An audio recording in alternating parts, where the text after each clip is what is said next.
Jeff, we don't have any yet. Case 91 is seconded.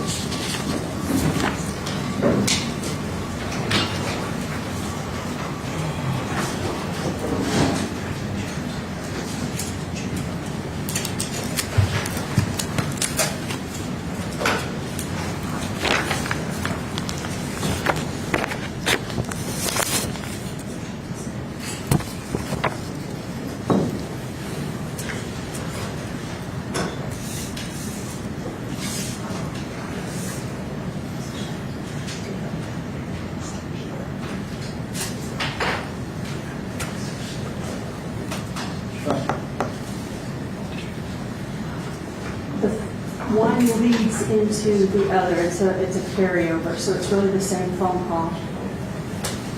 Bear County Sheriff's Office, this is Maria. How can I help you?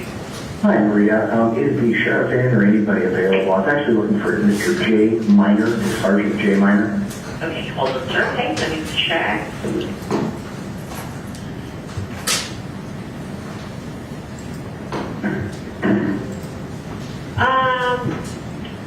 Not really sure if he is because he's not showing in the roster, but what is this with regards to? Do you have like a case number or something? No, actually, I'm a blogger. I speak to 35 million people a month. And I picked up the story of you folks. It's quite corrupt there. I've had quite a few of your officers who have been arrested or fired.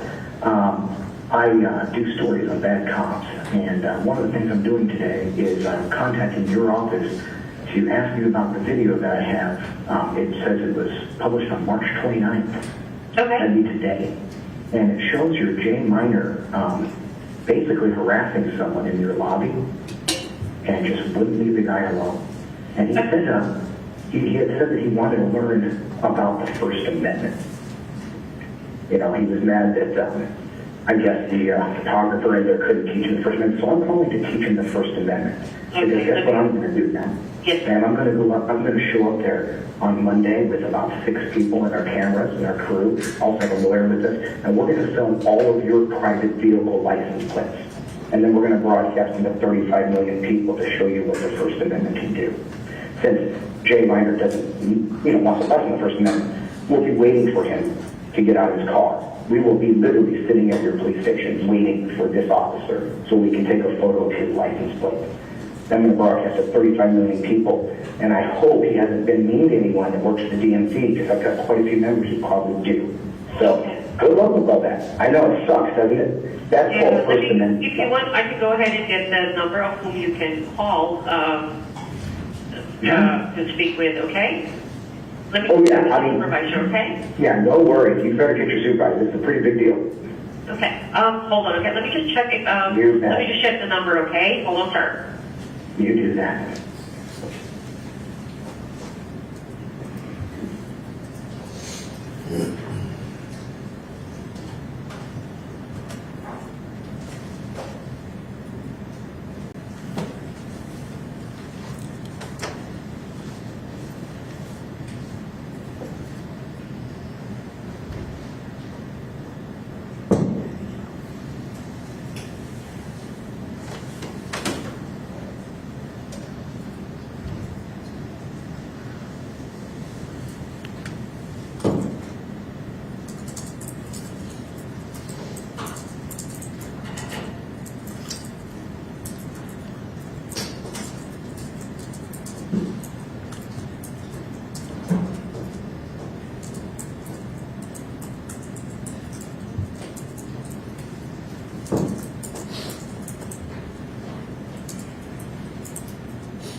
So any folks that are listening to this, what we have here is we have a police station that has quite a few bad people in there. Oh, hello. Hello? Hello, sir. Yeah? Thank you for holding. Okay, here's the number. You can go ahead and give this number a call. That should be where you What's the can number, find Sergeant Jay Minor. It's 210 335 335. 4800. Mm-hmm. Okay? That would directly to his voicemail or that or something? I don't think it would, but that's where you'd look at it at. Okay, I appreciate it. We're going to be auditing your place starting Monday, so if you don't want your car on film, ma'am, drive it. Or, take a bus or a taxi starting Monday. Have a good day. Well, thank you, sir.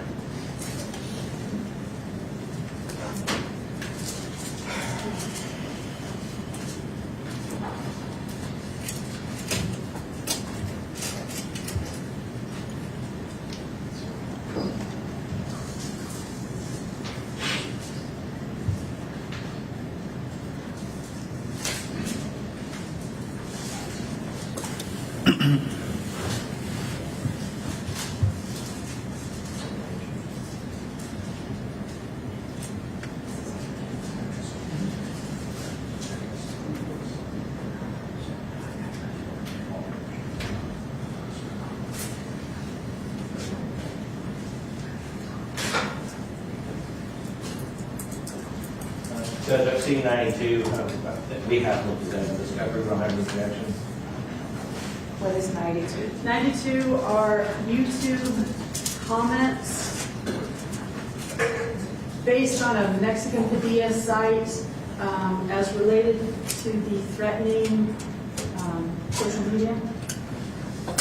And, Your Honor, just for the record, so everybody understands, when we say Mexican Padilla, that's what he calls himself, and that's why we're referring to him by name. Because I'll also be saying it as well. We don't want that as a sign of disrespect. I don't know if she wants it. It's just That's just what the site is called, and that's how he refers to himself. So the blogger with 35 million. No, that phone call is not the same person as the site. Okay, so Mexican Padilla is a different site. That's actually a site that posts comments based on police activity. It is related to the same First Amendment auditor claims and position. However, I do not believe that voice was Mr. Padilla. Okay. I just want to show one. States 92, is that right? Your Honor, this disc is, there's 79 files, and I'm not going to show you all of them, but it was, there's a reason why I need you to see them. I just want you to see one so that you can see the format and the typical content. Yeah, just pull one up.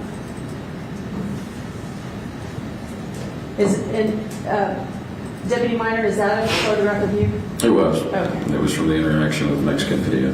Okay. And he was the one that you had an interaction with in the lobby? I did, and he was subsequently under house arrest a year later when he went and re-released his greatest hits, and that's where the phone call that you just heard was a response to his re-releasing or reposting of a video he had posted a year prior. Okay. So, yeah, so and you can view these on your own. There's plenty. But my point is that neither the phone call nor the postings, Deputy Meyer, have anything to do with Leah, Nixie, and Maria? They had to do with me directly Okay, in my interaction with Mr. Padilla. right.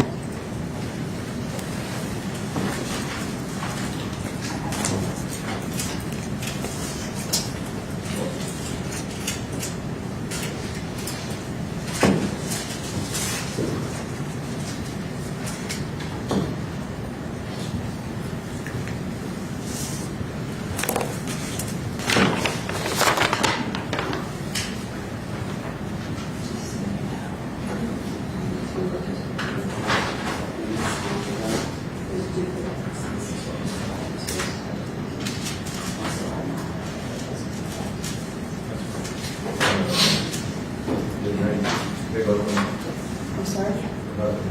Yes.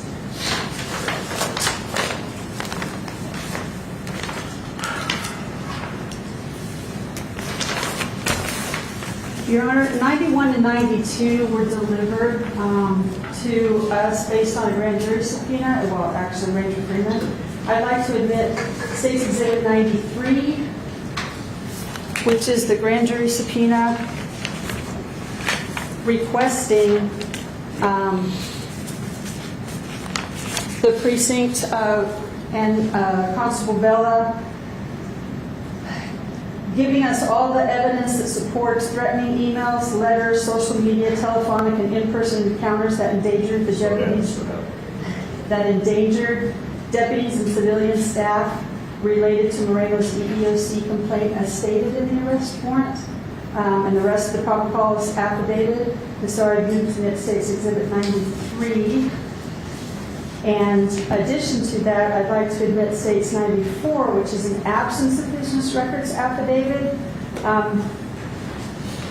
In addition to the disc that you just heard, there are 3 duplicates in this envelope as well. The objections to 93 and 94. Your Honor, I just need to see them.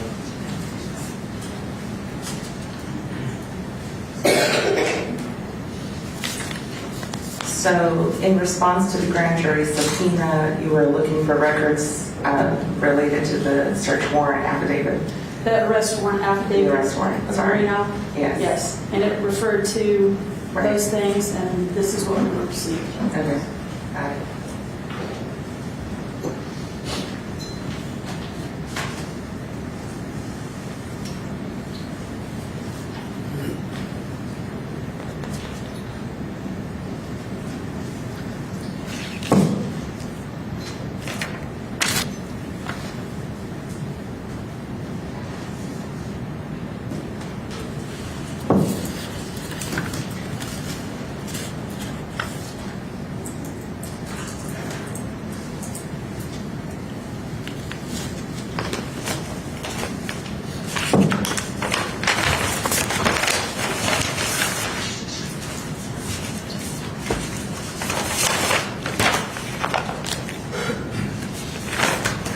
Your Honor, I don't have an objection to 93 and 94. We have received those in discovery. All right, 93 and 94 are admitted. And Your Honor, I just want to point out, I put all the discs back in an envelope, and I put 91 and 92 on the outside of that. 93 is the grand jury subpoena asking for what I just stated. And 94 is actually an absence of business record affidavit stating that there is no evidence in response to that grand jury subpoena. However, we did receive these discs.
Your Honor, did I offer 89?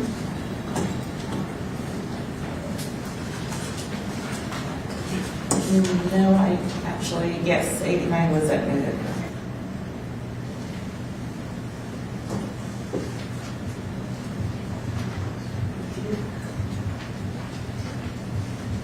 I don't have it, but it is 87, which is, I guess, the offense or some sort of report To refresh his used to memory. refresh his recollection, yes.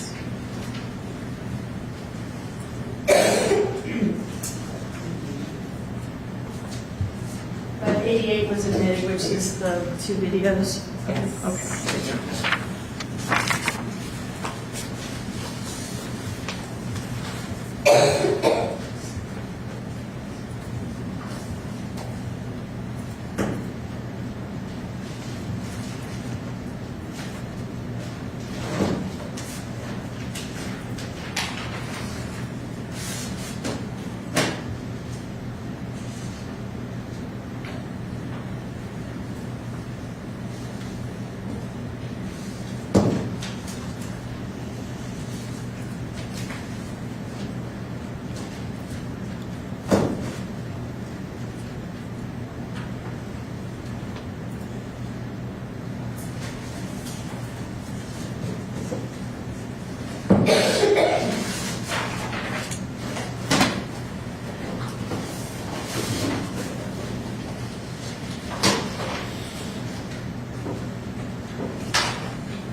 Back County.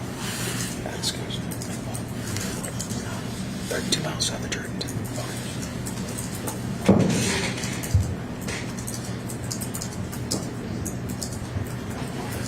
Thank you. I appreciate it.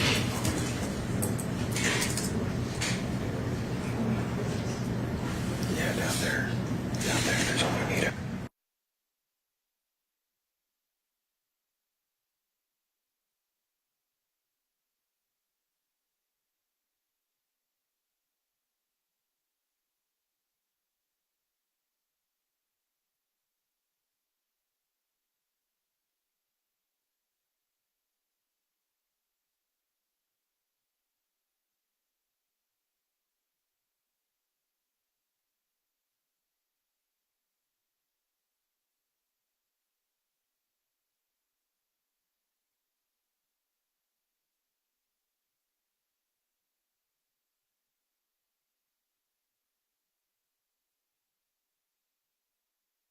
business records affidavit from the district attorney's office for our aggravated perjury file, which was previously provided to defense counsel.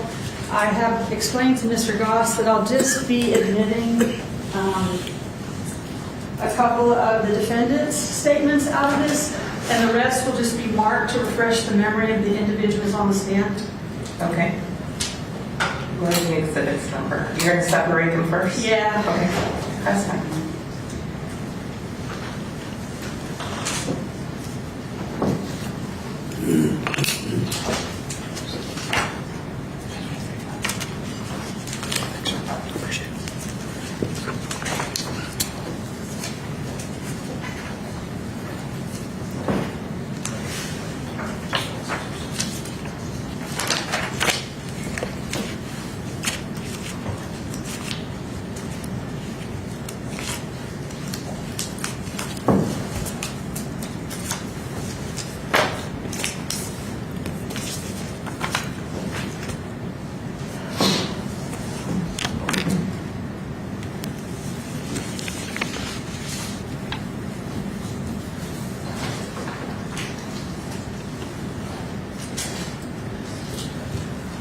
Could you let me know what my next exhibit number is?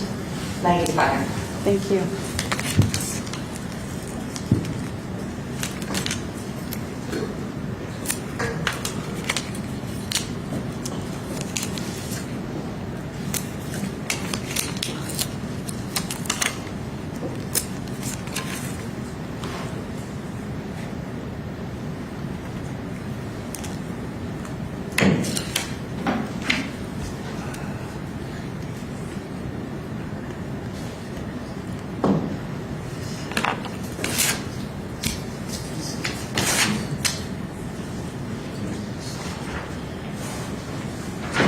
I'm going to hand you what's marked as State's Exhibit 95. This is just to refresh your memory. Just glance over it.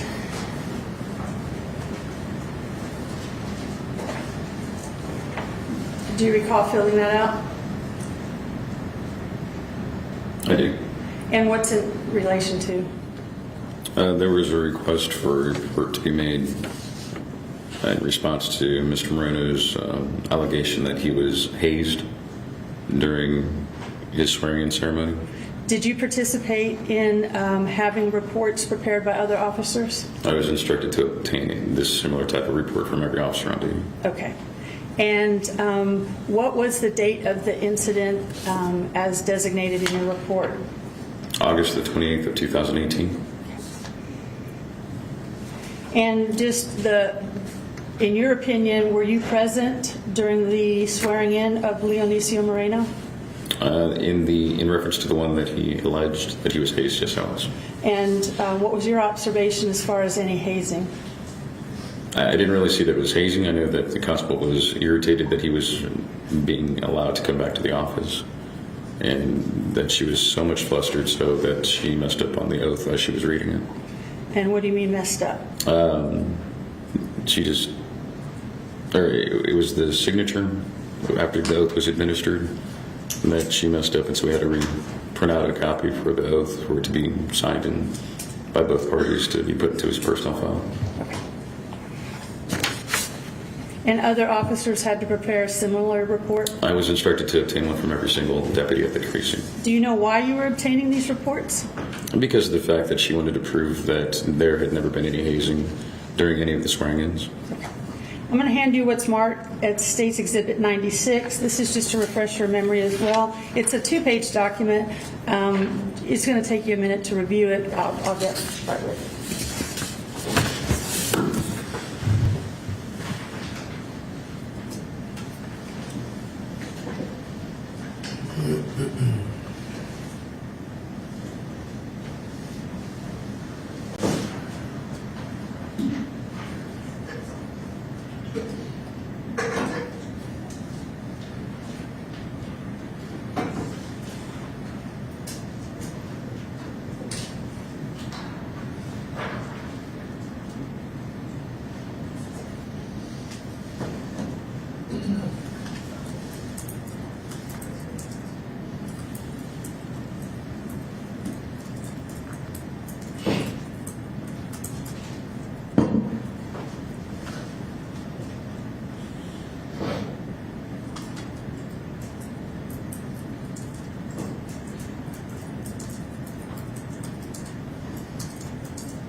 Okay, ma'am, I've had a chance to read it.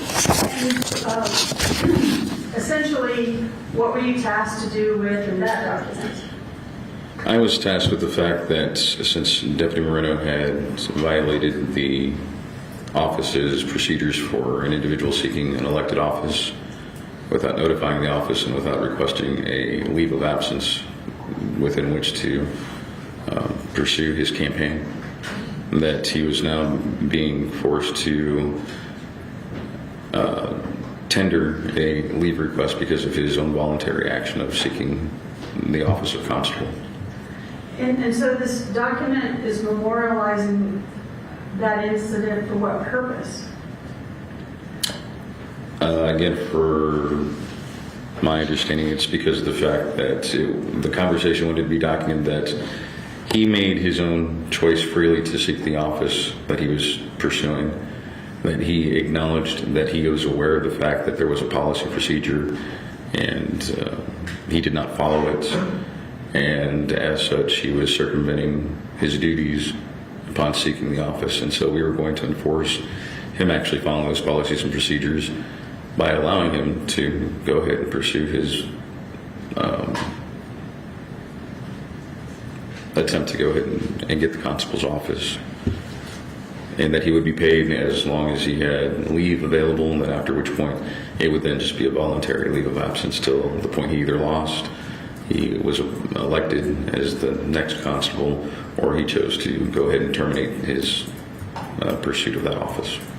So essentially, you were holding him responsible for when he could be at work and when he couldn't be at work. Yes, ma'am. He could not be at work during his active political campaign. And is that the law or a policy? That was a policy. Whose policy? The precinct's policy. Do you know when it was that he filed for his appointment of candidate treasurer? Is it reflected in your... It showed that the constable had obtained a copy of it, and I believe it was just one place.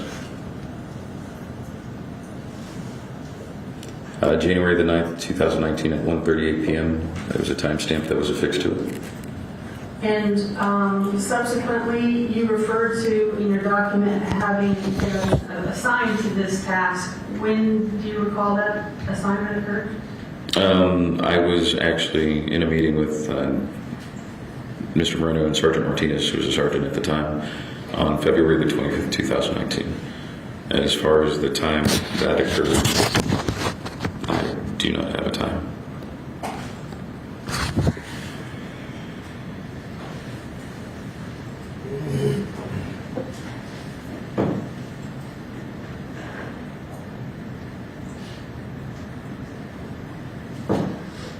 Your Honor, may I have the arrest warrant? I believe it's on me.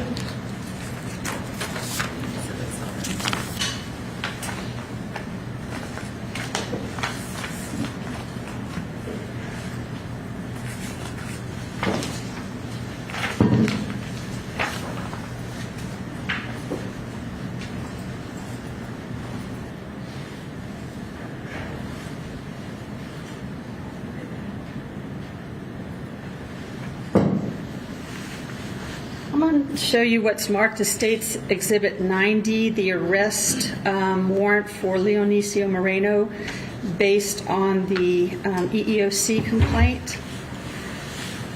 I want you to look at the front of the document for the aggravated perjury charge against Leonicio Moreno and tell me the date that it said the offense was committed.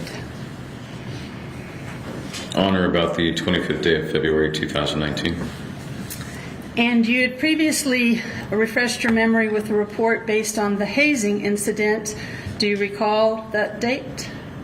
Okay. The one that I just read? No, I do not. Okay.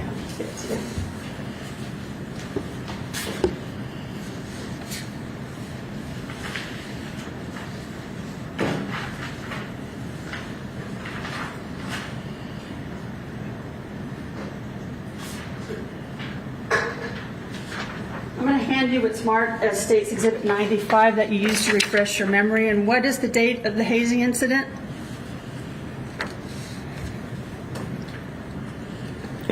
The date of the report that I was requested was August the 28th of 2018.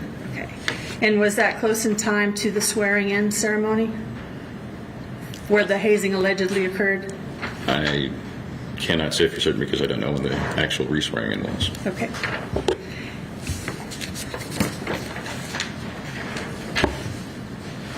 But that date does correlate with the date of this. Related to the campaign, Right. not with the hazing. Exactly.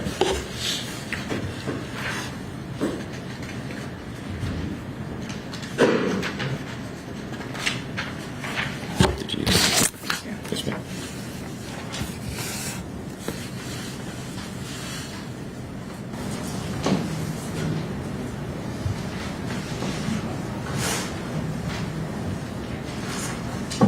And based on your sworn affidavit related to your review of the election issue with Deputy Moreno, what was the result of this inquiry? I was instructed to go ahead and obtain the leave request from Deputy Moreno, and that the constable would honor his request. And did he follow through with signing those leave forms? He did. He initially also wanted to make reference that he was being forced to do so, even though it was his involuntary actions that enacted this whole meeting, and that when speaking with him, he still wished to pursue a possible elected position of constable for that precinct. Okay. And so when I reiterated to him that you are more than welcome to go ahead and do this voluntarily because it's under your own accord, and that by doing so, this would be a result of being able to work with the office actively. And so we would need those time off requests. And at that point in time, did he have to go on leave? He would have immediately had to go on leave as of the time that he actively, based on the rules, started his campaign, which had been in the past. And so do you recall whether or not at that point in time he did go on leave? I believe as after that meeting, he was then put on leave.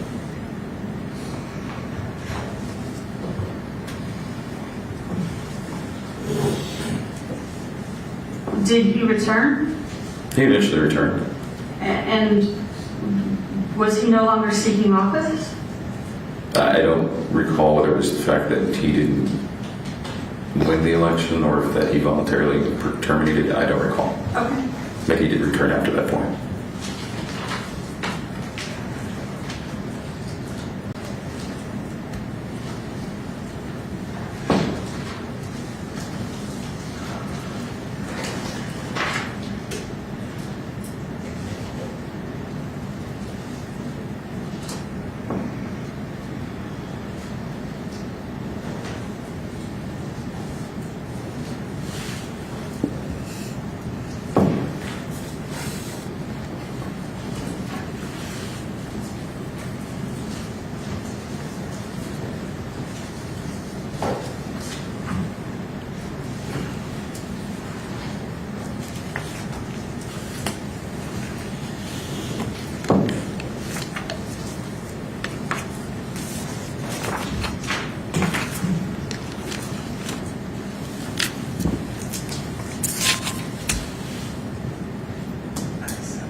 Your Honor, at this time I would tender for admission State's Exhibit 97, which is the sworn affidavit of the defendant on March 18th of 2018. It was included within the case file that were from the District Attorney's Office. And then I would also move to admit State's Exhibit 98, authored by the defendant as well, and this is a written order for fitness for duty evaluation of Leonicio Moreno, also included in the same file that was submitted to the District Attorney's Office, and I would do so as a statement of authority on it. Yes, Your Honor, we've seen these. We believe that these are reportedly statements by defendant and therefore States 97 is admitted. And 98? Yes. And Just for an overview, Your Honor, State's Exhibit 98, which is the written order for fitness for duty evaluation. This relates to what you've already previously heard about the welfare check. And then State's Exhibit 97, the sworn affidavit for the EEOC complaint. It's based on the aggravated perjury charge that subsequently was filed on Leo Moreno related to the hazing. State's Exhibit 97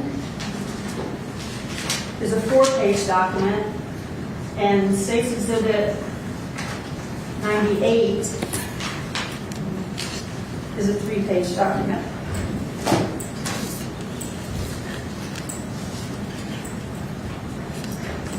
Thank you.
Your Honor, I would move to admit State's Exhibit 99.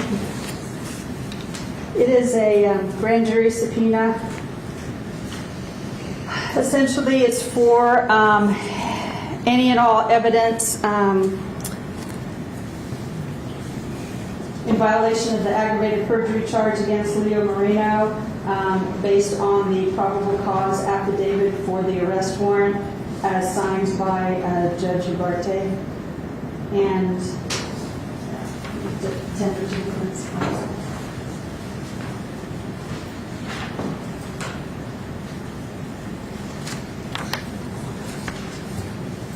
Is this one different than 93? It is. 93 was more specific and requesting an absence of anything.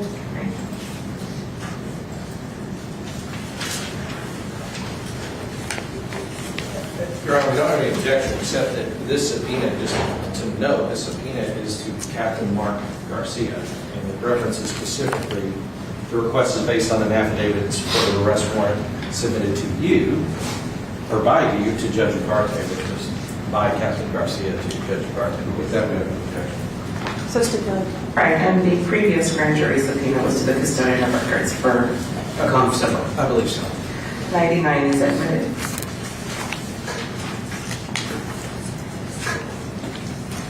And Your Honor, just for the purposes of the record, I've marked State's Exhibit 100.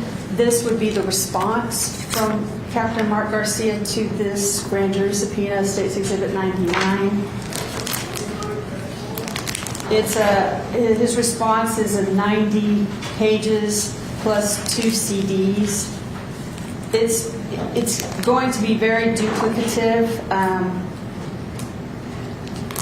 Some of the documents I just admitted are duplicative in this, and I see no reason for me to readmit them twice. I just need you to be aware that there was a response, and there were 90 pages. We do object to hearsay in that, just in that I mean, what they make pretty clear is this is Captain Mark Garcia's response. This is not his trial, it's not his conscience hearing. And there was reports and other things in there that we believe is hearsay. So we object. I understand that she's saying she wants to make you aware. Being offered, we object on that basis. That's his response, it's not hers. But it's also a co-defendant's response. They are co-defendants to the identical aggravated perjury charge. And there's no exception to the hearsay rule because that, in fact, the hearsay rule protects against co-defendants their statements being allowed against somebody else because that would be self-serving. It would have all kinds of other issues that go with that. So, you know, for Captain Garcia's trial, if that ever comes about, that would be something I suppose that they would offer as something that he responded. But she didn't respond to that, and it's clear, I think everybody agrees that that's not her response.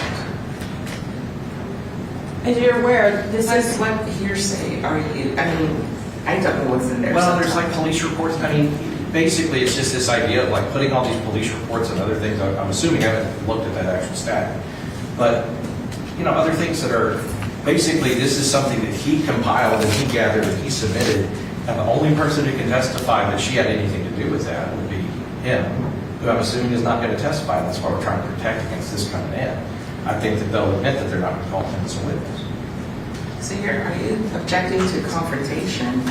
Well, yes. I mean, partly because we're not going to be able to confront him, but it's also all the stuff that he felt was responsive to the subpoena, which is putting in evidence against her, which is not fair to her because she's not the person who did this response. But it's as if, you know, it's in her punishment hearing. So it's as if it was her that is responsible for everything that Mark Garcia did. And that claim can only be made if they actually had him say, like, she was the one that made me do all this, and they don't have that, and they're not going to have that. So it's not her statements. All right, so I'm going to hold off on ruling on 100 so that I can look into that, into the objections, okay? well, I did not move to admit 100. I understand. And so if she is not moving to admit it, then that is fine. If she was moving to admit it, that would be our objection to it. And I'll just point out, it's a grand jury subpoena to Captain Mark Garcia, who is employed at Precinct 2 in his official capacity. Many people were designated, as you're well aware, to be custodian of records. You are also well aware that the elected is the ultimate custodian of record as well. So these are business records. We're not saying that there isn't hearsay. We're just saying that they responded to the grand jury subpoena as an entity. Right, but I mean, there is a point to be made about the confrontation. So even if we overcome hearsay, we still have the issue of confrontation. So I'll hold off on my ruling on that. Exhibit 100.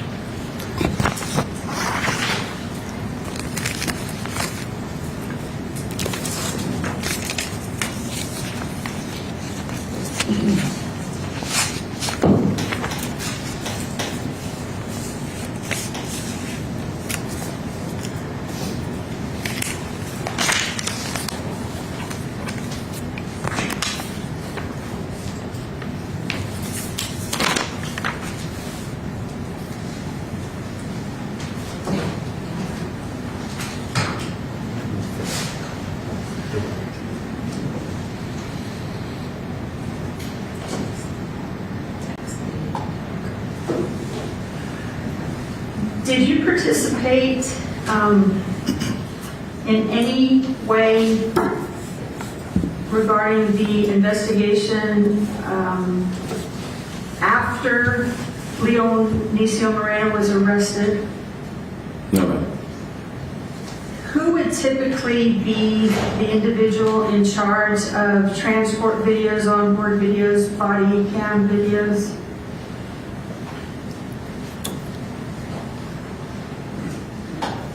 When they were downloaded, certain supervisors would switch them out and download them.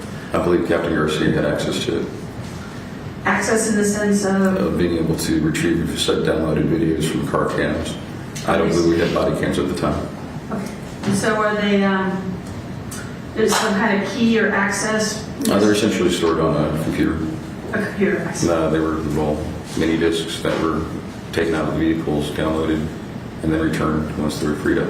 And ultimately that would then, something that Captain Garcia would have been attributed to? Yes, I mean, I would have removed them from the vehicles because only certain individuals had access to remove them. And then I'd install a new one.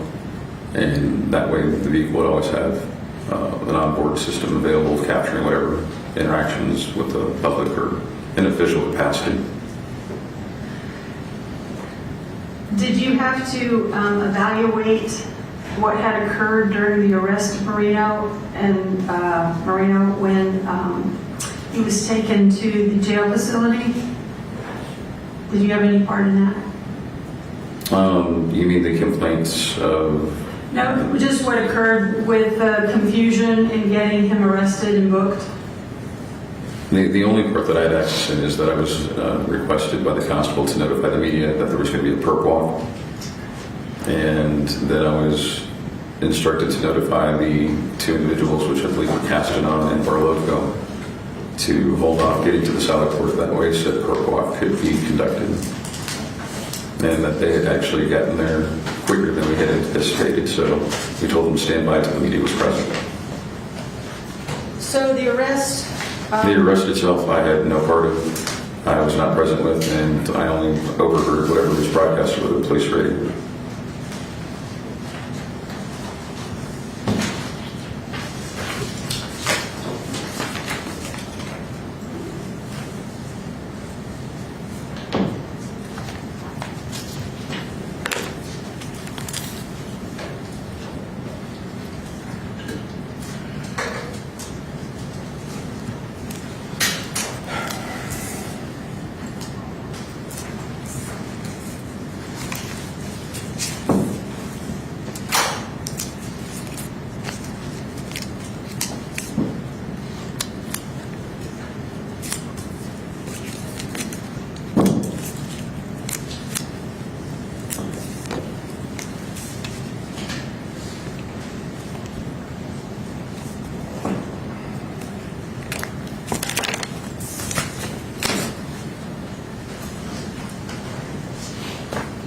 I'm going to hand you what's marked as States Exhibit 101, 102, 103. Without reading from it, can you identify 101? 101 is in the email that I sent to a variety of media outlets, notifying them of a press conference.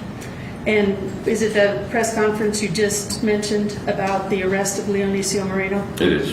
Can you look at the 102 and just without reading from the document, can you identify it? Again, this is some the constable office letterhead just detailing what it entailed as far as the media event. The media event? It was Same one we're just same talking one, Leo Moreno's arrest, warrant arrest. Did you prepare that document? I believe so. And could you go to 103? Are those, what is that? This looks to be, I don't know what system it is, but it's a law enforcement sensitive system that indicates, I guess, the warrant. On Leonicio Moreno? Yes. For the same event? For the arrest? I believe so. And is there's writing on the bottom of the document. Well, is that your writing? Yes, it is. Okay. So is that something you just took some notes based on? The information that I've been provided. Okay. And I think that was in preparation for the emails that it sent. I see. Just surprise yourself with the details. Yes, ma'am. Just to make sure that everything was included based on what had been filed. State would move to the states 101, 102, and 103.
Still lieutenant? No, it's just deputy. Okay, it's deputy minor. Yes, sir. I'm looking at Exhibit 101, and the thing I can't see about it on it is the date itself. Can you see a date or know what the date is that was sent out?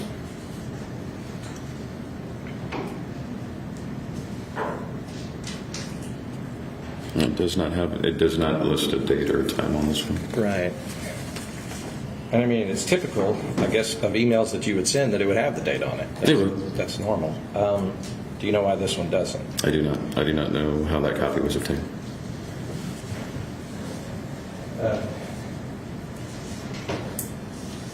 Your Honor, we'll get no objection to 102 and 103, but 101 is an email that doesn't include a date, which, obviously it's not completely his fault, but not understanding or not knowing what the date is, I think, is important in this particular case because the date and the timing is important. So therefore, we would object to 101 on that basis.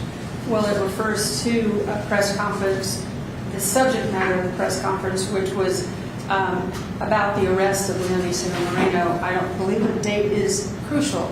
He has identified this as his own email, having sent it for a press conference for that matter.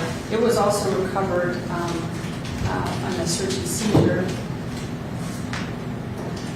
It's just, I guess I am confused because I've never seen an email header, if the court can look at it, I've never seen an email header that does not include the Well, are you date. saying it's not authentic? Well, what I'm wondering about is who took the date out and why? That was recovered from the search and seizure warrant at the site. It was in the evidence bag.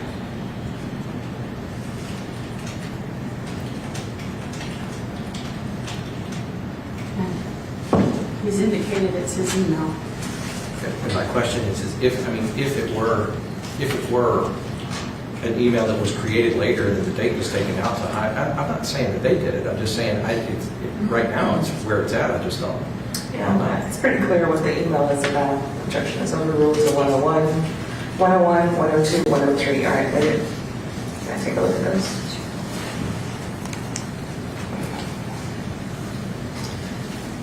And I am going to need to ask him some questions as soon as you're done.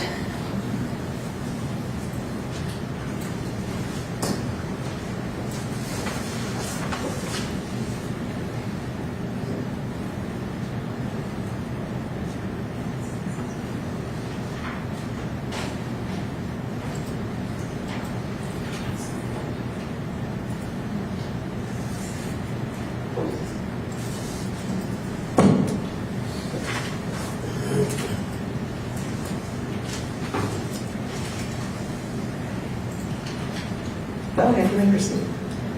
And Your Honor, may I borrow those documents? Yeah, I'll hand those to you. Okay. If you remember. And to your knowledge, did that press conference occur? It did. And I want you to look at State's Exhibit 103 and look at the offense date, if listed. Does it say an offense date? 2/25 of 2019, All right. and it was a third-degree felony. And the charge is what offense? Does it state? Aggravated perjury. And the defendant is who? Leonisio Moreno. So based on that document, the offense of aggravated perjury that Leonisio Moreno was arrested for occurred on February 25th, 2019. Yes, ma'am. Was it common to have press conferences related to individuals that were arrested? I've made many arrests on duty, and there was never a conference. Never a press conference ever. Well, this was because he was a deputy that was arrested.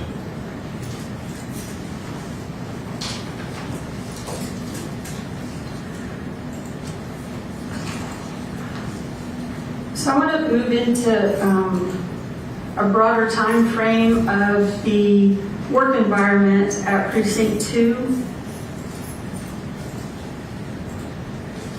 As related to Leonicio Moreno, was he treated differently than other deputies? In what sense, ma'am, if you could clarify? When he was moved to security of the facility and outside the courtroom, was he required to wear a different type of uniform? I don't recall whether or not he specifically was required to. I know that several other individuals were required to, and he was also not the only one that served in that capacity. So when other deputies served in the capacity of security as bailiff, did they wear that shirt in that photograph that I showed you? I don't recall how many actually wore that shirt, Okay. but I know there was more than one. As far as your duties as the individual who did internal affairs investigations and disciplinary actions, as compared to everyone across the board, did Leonicio Moreno receive more disciplinary actions than anybody else? No, ma'am, there were several individuals that were put in that position, and personally, not professionally, I view it as a punishment to be put in that position. In the position of security for bailiff? Yes, ma'am. I don't think our bailiffs here might. Well, again, it wasn't necessarily bailiff, it was also front door security. It wasn't one more than the other. It was just, they were kept in house and they weren't allowed to go and interact with the public or go out and do duties other than just security. And it was the preferred duty to be out on patrol It was. or to do civil process? It was, because, you know, you could take breaks together, back each other up, and there'd be more interaction within those divisions than court security. So when Leonicio Moreno was moved to court security as bailiff, did that correspond with any particular disciplinary action or what was going on in the precinct at the time? I think that was during the time that both he and Chris Dellaster were both on FMLA at the time, and would consistently take FMLA and would not follow the county's policies and procedures with how to and when to be able to take that. And so it would have been counterproductive had they been assigned a district, because their work would not have been completed in a timely manner. In discussing the duties of bailiff and security with deputies, is it considered it's the least? Sorry. Do you need some water? I've got some. Oh, Thank you. okay. No, I've got some. Thank you. Is it considered the least desirable duty? Personally, I would have preferred it during a hot summer day. Okay. It's air conditioned. So, did you ever do bailiff security duty? I had done it throughout my tenure at the constable's office. I did mine as part of my duties. Okay. And when you were doing your bailiff duties, were you permitted to speak to other people? Yes, but most people aren't there at the constable's office or at the court, or the JP's court, because of the fact that they're out and about delivering papers or civil service. So as such, they wouldn't see me with frequency. I'd see them before my duties, and I'd see them after my duties. And if I chose to engage with them after or before those duties, there's no problem. And when you had that specific bailiff security duty, were you able to gain access to the main part of the precinct? Yes, as was Mr. Brown. If he were to state otherwise, would that not be correct? Yes, because of the fact that I was there at the office most times when he was doing court security. And if at any time he needed to use facilities, taking a lunch break and go use the break room or whatever, I would man his post while he was doing so. So if he had been denied access, then I would have been a problem. Was anyone in the precinct directed to not speak to him? Well, they were directed to stay away from the office and not interact with them, in the sense that that's not what their duties were comprised of. Their duties were to go out and serve their civil process in whatever districts that they were assigned.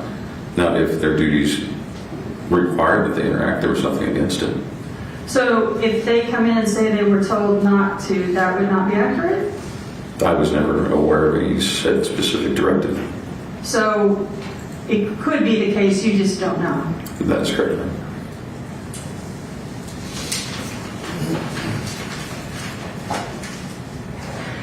Based on your observations during the time of the constable's tenure, did you see what would, in your opinion, rise to the level of Leonicio Moreno and Chris de la Cerda being targeted in any way? I don't believe it was targeting per se. I believe it was the fact that the constable was focusing on them because of the fact that they were intentionally trying to mess with the everyday duties of the constable's office because of the fact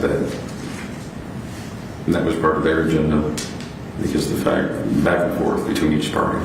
So that sounds like retaliation. Would you agree that's retaliation? No, because both parties, both Leonicio Moreno and Chris de la Cerda, were just as actively engaged against her as she was against them. But if you look at it from the perspective that she's the elected official and they're the subordinates, then one could assume so.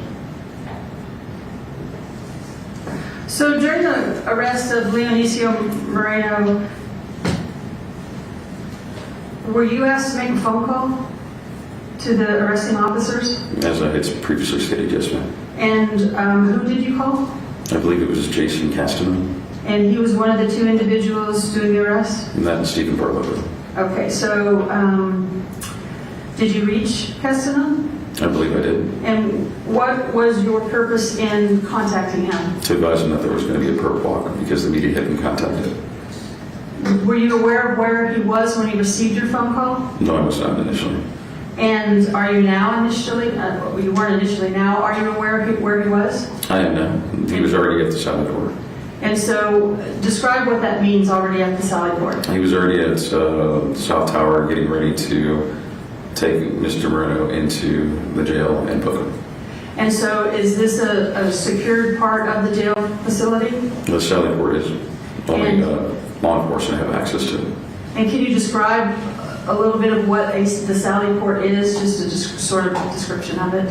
I've never been personally to the Sally Port, but typically what it is, it's a gated area that is opened upon a law enforcement vehicle's request, and they have a prisoner in tow to book him into the jail. So it's almost like a parking garage, sort of? Kind of a secure parking garage. Okay. And you had to direct Castanon to do what at that point? To stand by and wait for the media to make contact so that they could do the perp walk. And if he was already within the Sally Port preparing to book Moreno, how was he supposed to? No, I did not know he was in the Sally Port. I assumed he was at South Tower. Okay. He was already arriving at the jail. I don't know where exactly he was when the phone call was made. Okay. And if somebody's already in the Sally Port about to book an individual, should they leave? I wouldn't. And what is the purpose in proceeding to booking and not leaving? Well, you're already there at the facility and you're already within a secured area. Take them in and book them, finish your paperwork, turn them over to the jail staff or detention staff. And when you execute an arrest warrant, are you supposed to do so without delay? Without unnecessary delay. And after that particular phone call, did you have any interaction related to the arrest of Leo Moreno? With regards to, Well, you made the phone call. Did you have any more participation in that process of getting him arrested? I don't believe I actually had anything to do with the process of getting him arrested. I just had to contact the media and then instruct Deputy Castanon to go ahead and stand by and wait for them. And that was pretty much the extent of my interaction. And you were at the precinct at the time when you... I was at the precinct. Do you know where the constable was at the time? I do not recall.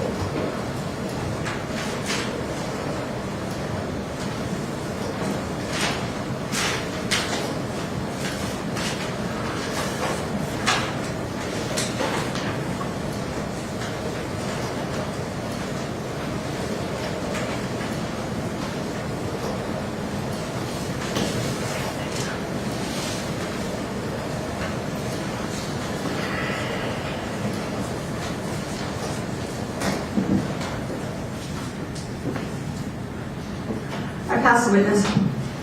Your Honor, can I please use the restroom? We are actually going to take a 10-minute break, yes. Stand in recess. Take a break.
Deputy Minor, my name is Jason Goss. I represent Michelle in this case. And I have a few questions for you. I guess I want to start off by asking you how, you said that you started under Val Flores in the constable office? Yes, sir. And what year was that? I believe it was 2016. Okay. I was only there for the last year of this tenure. Okay. And then Michelle won the election, and then you stayed on with Michelle. Yes, sir. What was your rank when you, I guess, when she came on first? Under Val as a corporal, and immediately upon her taking office, she removed everybody's rank. She did what, I'm sorry? Upon her taking office, she removed everybody's rank down to a 6th lead so that she could instill whatever rank she wanted with whoever she wanted. Understood. And that's because whenever a new elected official comes in, they have the opportunity to retain anybody they want, and to ask anybody to leave that they want, and to Pretty much. have them come in at whatever rank that they want, Yes, sir. right? Like the DA, when the DA wins an election, and the prosecutors have to leave, and some prosecutors get promoted, and some prosecutors get demoted. No knowledge of the DA's office. Sure. But it's just common with elected officials, and you've worked for them in the past. Yes, sir. Well, no, prior to that, I had not worked for elected officials. Well, you worked for Val Flores, Well, yes. Yes. and you worked for Michelle. And now, I think you said you're a reserve deputy? I am a patrol deputy Oh, with patrol deputy. down in McMullen County. And I'm sorry, some of the earlier stuff, you didn't have the microphone in front of you yet, so maybe It's okay. I missed some of the stuff. And so you work for another elected official now? That is correct. Okay. So the first thing I want to talk to you about is your position there. I think the way you described it was you were over the civil division, so you were a lieutenant at some point in time while Yes, you sir. were under Michelle. So you were over the civil division, you were internal affairs and disciplinary actions. That was something that she just assigned to me. It was not something I had any formal training. It was just something I took upon her request. Sure, but I mean, understood, but she did that presumably because she believed you'd be good at it and you'd do a good job. Yes? I would assume so. And for you, you took on that role and applied yourself to that role and tried to do the best you could in that role. That is correct. All right. And I think sometimes people think cross-examination is cross. I'm not intended to be cross with you today. Some of this stuff is not, I just don't want you to think I'm trying to trick you. Some of this stuff I'm trying to figure out what the lay of the land is before we start in with the questions.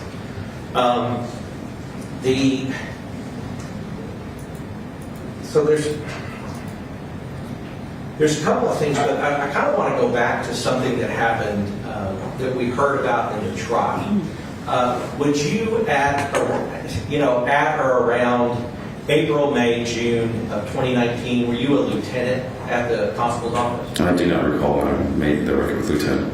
Okay. Do you remember the Easter Sunday incident with Jesus Rivera? I don't recall the individual's name, but I recall the fact that it was broadcast all over the media. Sure.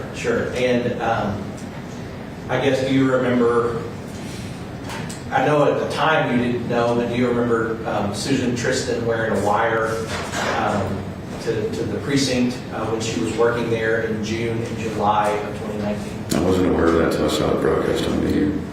Sure. And so, but I guess what I'm saying is that you remember, I guess you know now that she was wearing a wire. I do now. Okay. And the only reason I'm trying to just put you in vague, like I said, it's not to trick you, but at the time, she testified that you were part of the administration, that you were a lieutenant and part of the administration. Would that sound accurate? I was a lieutenant at the time that she left. Okay. And so, I guess, do you remember a time in July of 2019 where Ranger Freeman called into the precinct to let it be known that he wanted to meet with Susan Tristan? I do not recall. Okay. You don't recall ever having or being around that conversation happening? Not at all, sir. Do you remember being a part of the conversation with Chief Castillo and Michelle Vela where Susan was told to go and tell the truth and that you guys can't tell her what to say, that she just has to go and be honest and be truthful? I don't recall a conversation ever since. All right.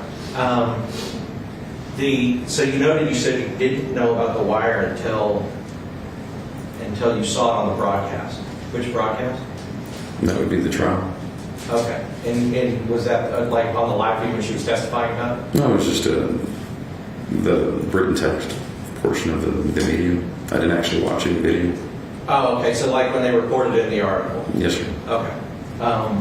Did you also see that she reported that there was nothing incriminating that was ever gathered while she was wearing the wire? I haven't really paid attention to the trial, sir. I work nights and I have other things to do down there. I understand. And so I guess, Deputy Minor, what I'm trying to get to is that you obviously read the article because you referenced that you read the article about her. I read a snippet of the article. I didn't read the article in its entirety, sir. Okay. But that wouldn't surprise you, though, that she didn't find anything incriminating on the wire in your office that you were helping to administrate at the time. Nothing surprises me, sir.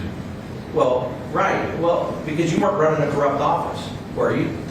I wasn't running the office. I was part of being told what to do as part of her office. Okay, but you're part of the administration. So you're part of the administration. Were you corrupt? No, I was not, sir. Were you trying to be corrupt? No, it's not. Were you trying to tell people or tell people that worked under you to do things that violated the law? No, sir. And if you were told by anybody to tell people under you to violate the law, you wouldn't have done it, would you? No, I wouldn't have, sir. Absolutely not, 100%. 100%. So nothing that you were told ever, and nothing that you did as part of the administration was with the intent to violate any law, right? Again, I was kept at distance from the other three. And so I'm just talking So for me specifically, I never violated the law. I was never given direct order to violate the law. But again, from the chain of command, the top four of us, I was kept at a distance for a large percentage of things. which is fine, but what we're talking about specifically is what you weren't kept at a distance from. So this is, you were obviously had involvement as part of the administration, right? With regards to what, sir? Which incident are you talking about? With regards to whatever you did as part of the administration. I'm going to encompass everything that you did or had responsibility for as part of the administration, okay? Okay. So, and you would agree the stuff that you were directly involved in were not stuff that you were kept at a distance from, that you were Correct. directly involved in. Correct. Okay. And in nothing you were directly involved in, did you ever receive an order to have someone violate the law, or did you ever receive an order to have yourself violate the law? As far as you know. Well, now, after the fact, after speaking with counsel, I determined that even addressing or reviewing the Eeoc complaint, which was a federal complaint, should not have occurred, which was a violation of the law. Oh, So, okay. back hindsight, yes, I was instructed to violate the law by the constable. Okay, sure, but you didn't know you were violating the law. No, but you just said, did I ever do something that violated the law? And based on my knowledge at this point, yes, I did. I know, and And that's yes, my I was. point is that you've been sitting here with her, and she's been telling you that you're violating the law, and so now you think, okay, I violated the law, right? But she demonstrated that a federal complaint you cannot take action on.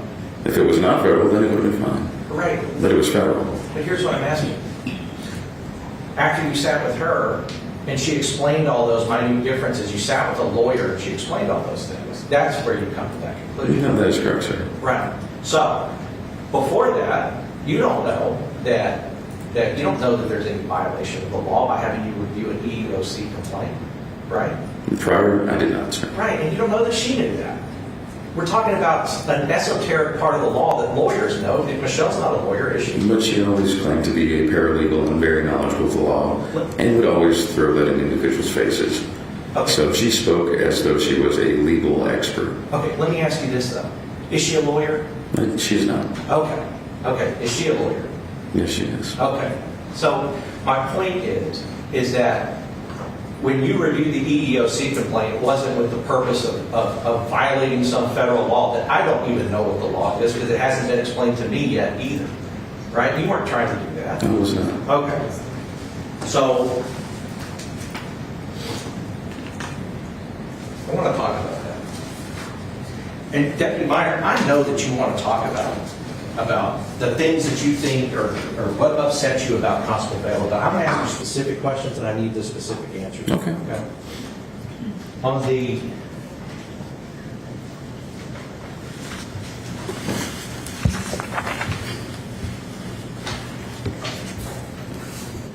Your Honor, may I approach the witness? Yes, you can move about, Bree. Thank you, Your Honor.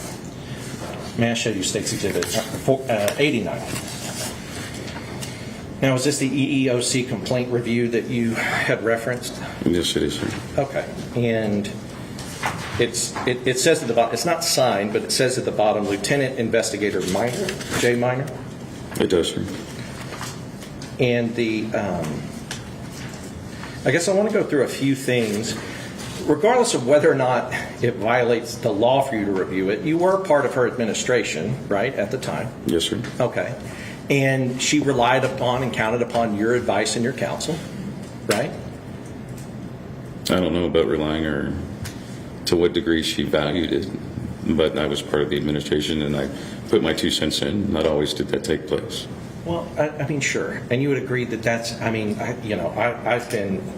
I've been in high up places in different spots with bosses over me that sometimes take my counsel and sometimes don't. But she asked for your counsel on many occasions.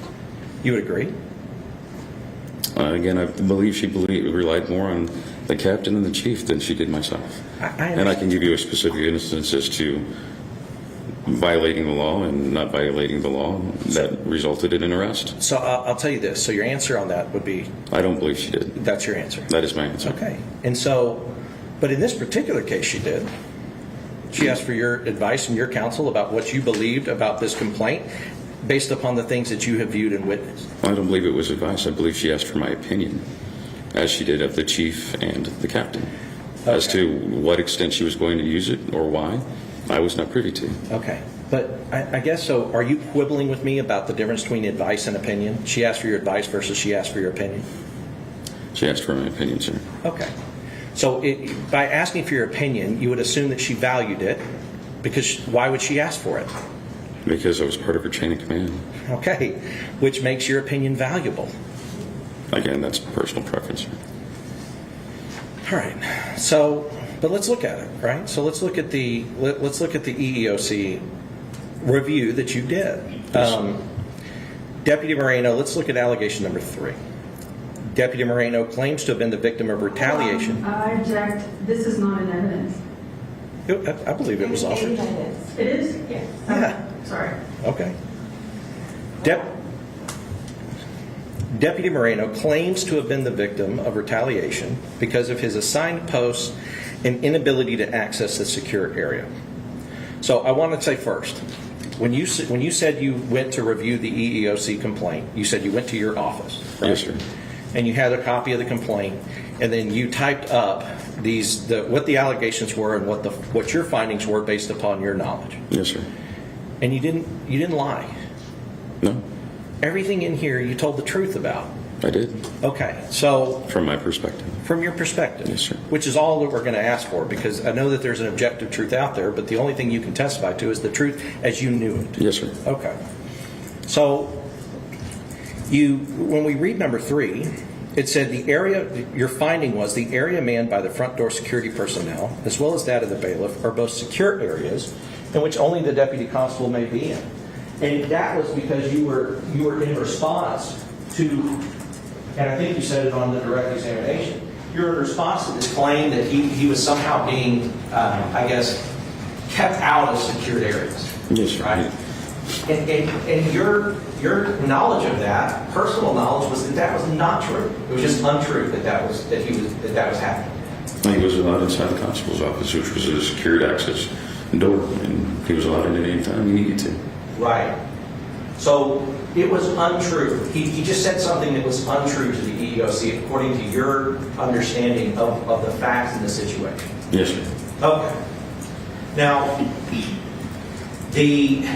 there was some talk about, the area, I guess, the security, the front door, and maybe the bailiff area or whatever. It was a role that somebody had to perform in the constable's office, you're right? Yes, sir. And so even if everybody in the constable's office was 100%, good boys and girls, and nobody was in trouble for anything, somebody would still have to work that. Right? They would. And you worked it before. Plenty of times. Not because you were being harassed or punished, but because somebody's got to work it and you're trusted as a person who can do that. Right? Under Constable Vela, it was a punishment.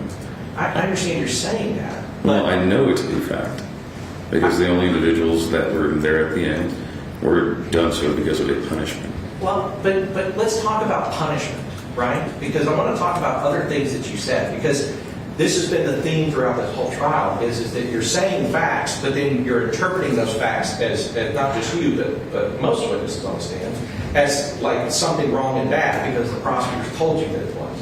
But let's go back and talk about what you said.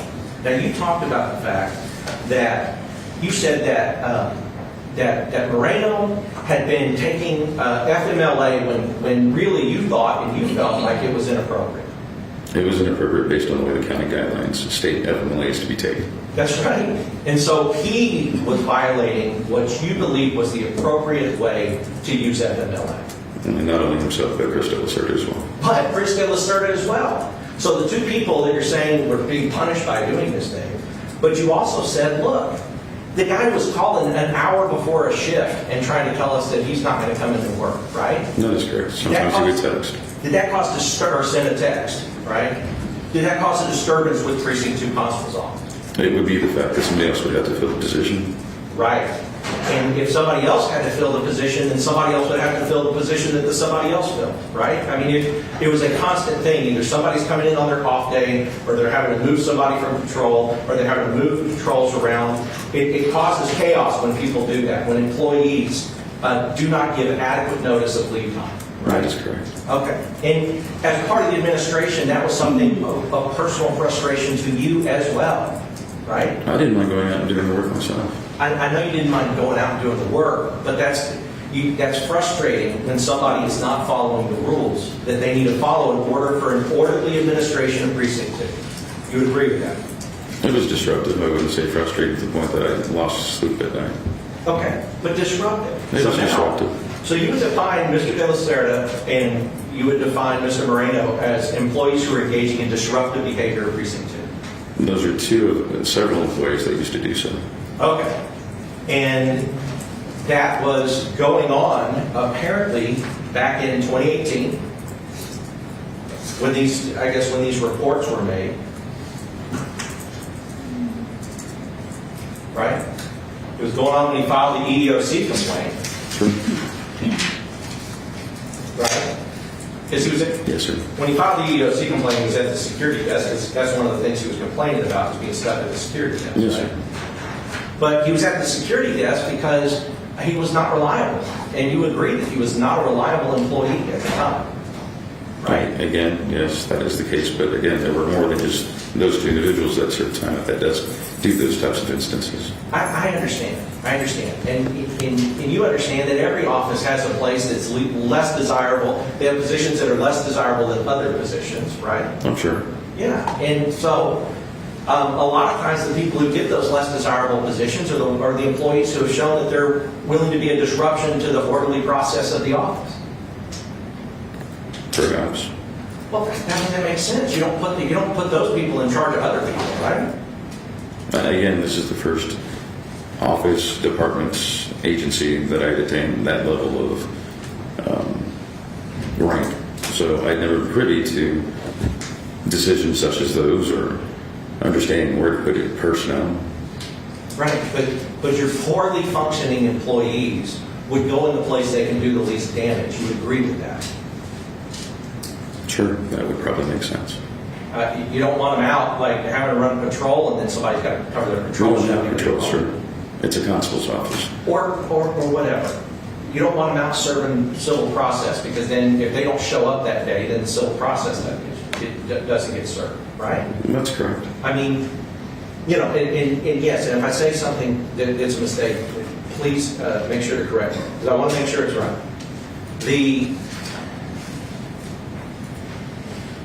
You have another allegation. You have that sitting in front of you. Which number, sir? Number 4. Deputy Moreno claims he was not permitted to talk to any other constables.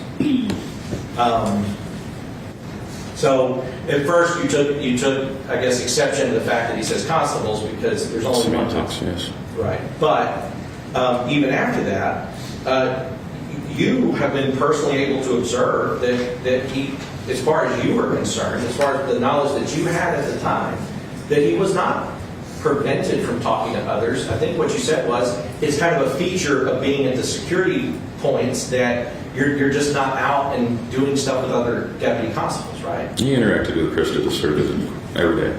Right. And he was another deputy, so. Who is the other disruptive employee, according to you, and based upon the things that they were doing? At the moment, yes, sir. Right, so I mean, the whole tenor of this is like, how dare she treat disruptive employees badly? But you would agree that disruptive employees have to be punished somehow, right? Well, if they violated policies and procedures and Which you said that they of did. the office and or county, then I would expect disciplinary action to be able to be taken. That's right, and that was way before he ever announced that he was going to run against her. In January of 2019 was when all this was happening, right? That is correct. And so at the point where you're reviewing this EEOC complaint, she's asking you, as one of the people who is responsible for doing this, this is what he's saying. Do you see evidence of this? Right? That is correct. It just, based on your opinion, do you believe that that was a factual statement or an unfactual, untrue statement? Is the way I interpreted it. Right, sure. And so now that the prosecutor has told you, well, that's a violation of federal law that you had reviewed it. But if we're just sitting in the real world with real facts, she said, hey, I can't, my eyes aren't everywhere. Can you take a look at what he's saying and see if there's any truth in any of these things? I mean, that's basically what she said. She had every bit of information as I did. She just wanted to get it from my perspective versus, in my own words, versus her own words. Right, because she's not living in your brain. She doesn't see everything that you see every day. Right? But you just made the assumption that I had privilege to more information than she did. Well, Did you I'm not? just saying you went to the bathroom at different times. You talked to this guy at different times than she did. Y'all weren't stuck together the entire time walking through the thing. You had different experiences as a member, as a lieutenant in Precinct 2 than she did. You would agree with that? And she probably had more interaction with him than I did. Maybe she did, but I know she did. He was originally part of the original command staff. Okay, so but what I'm saying is, which is fine, but what I'm saying is that you had a different perspective than her perspective because you are you and she is her. Okay. Right? Okay. So she's asking you, hey, can you look at this and tell me if you have seen anything that he's talking about, or what is your opinion of those claims that he has made? Right? Okay.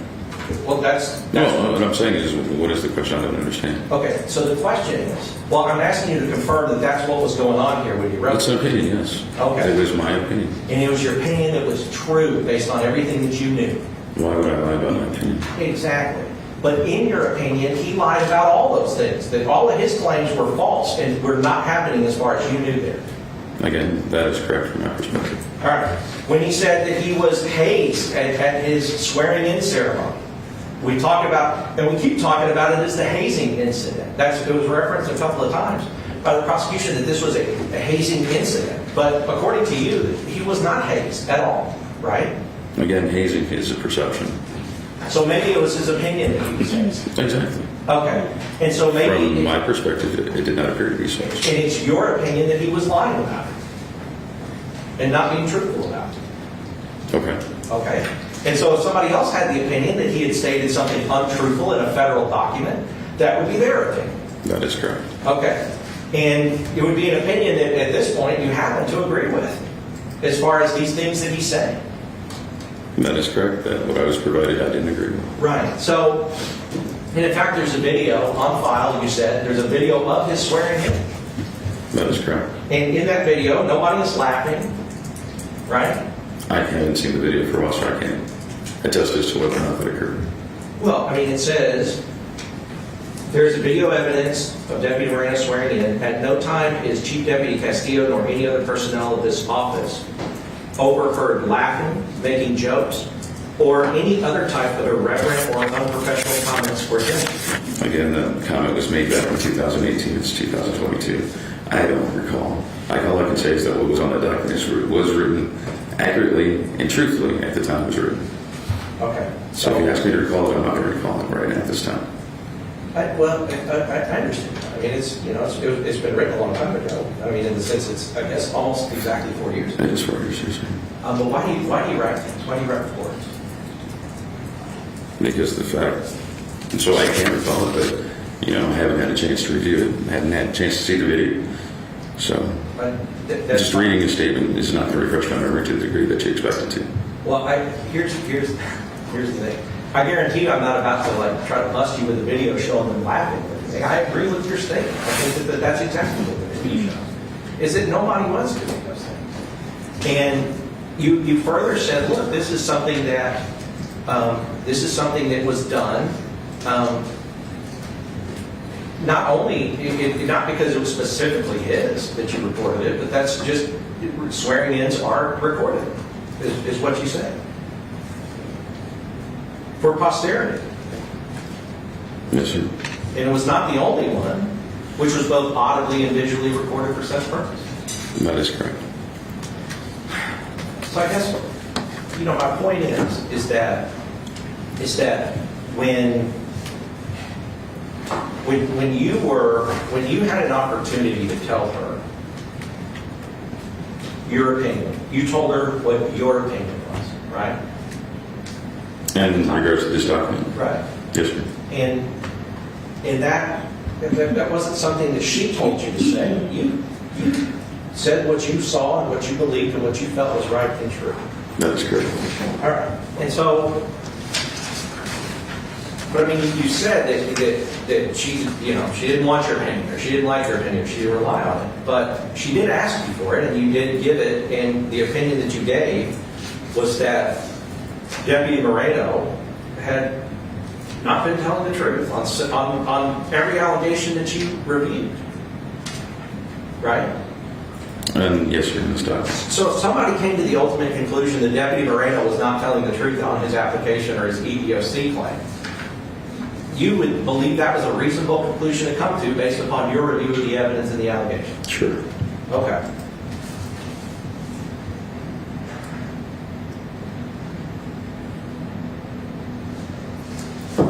I want to talk about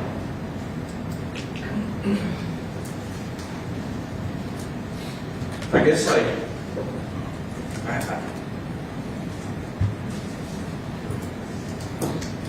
you reference in allegation 2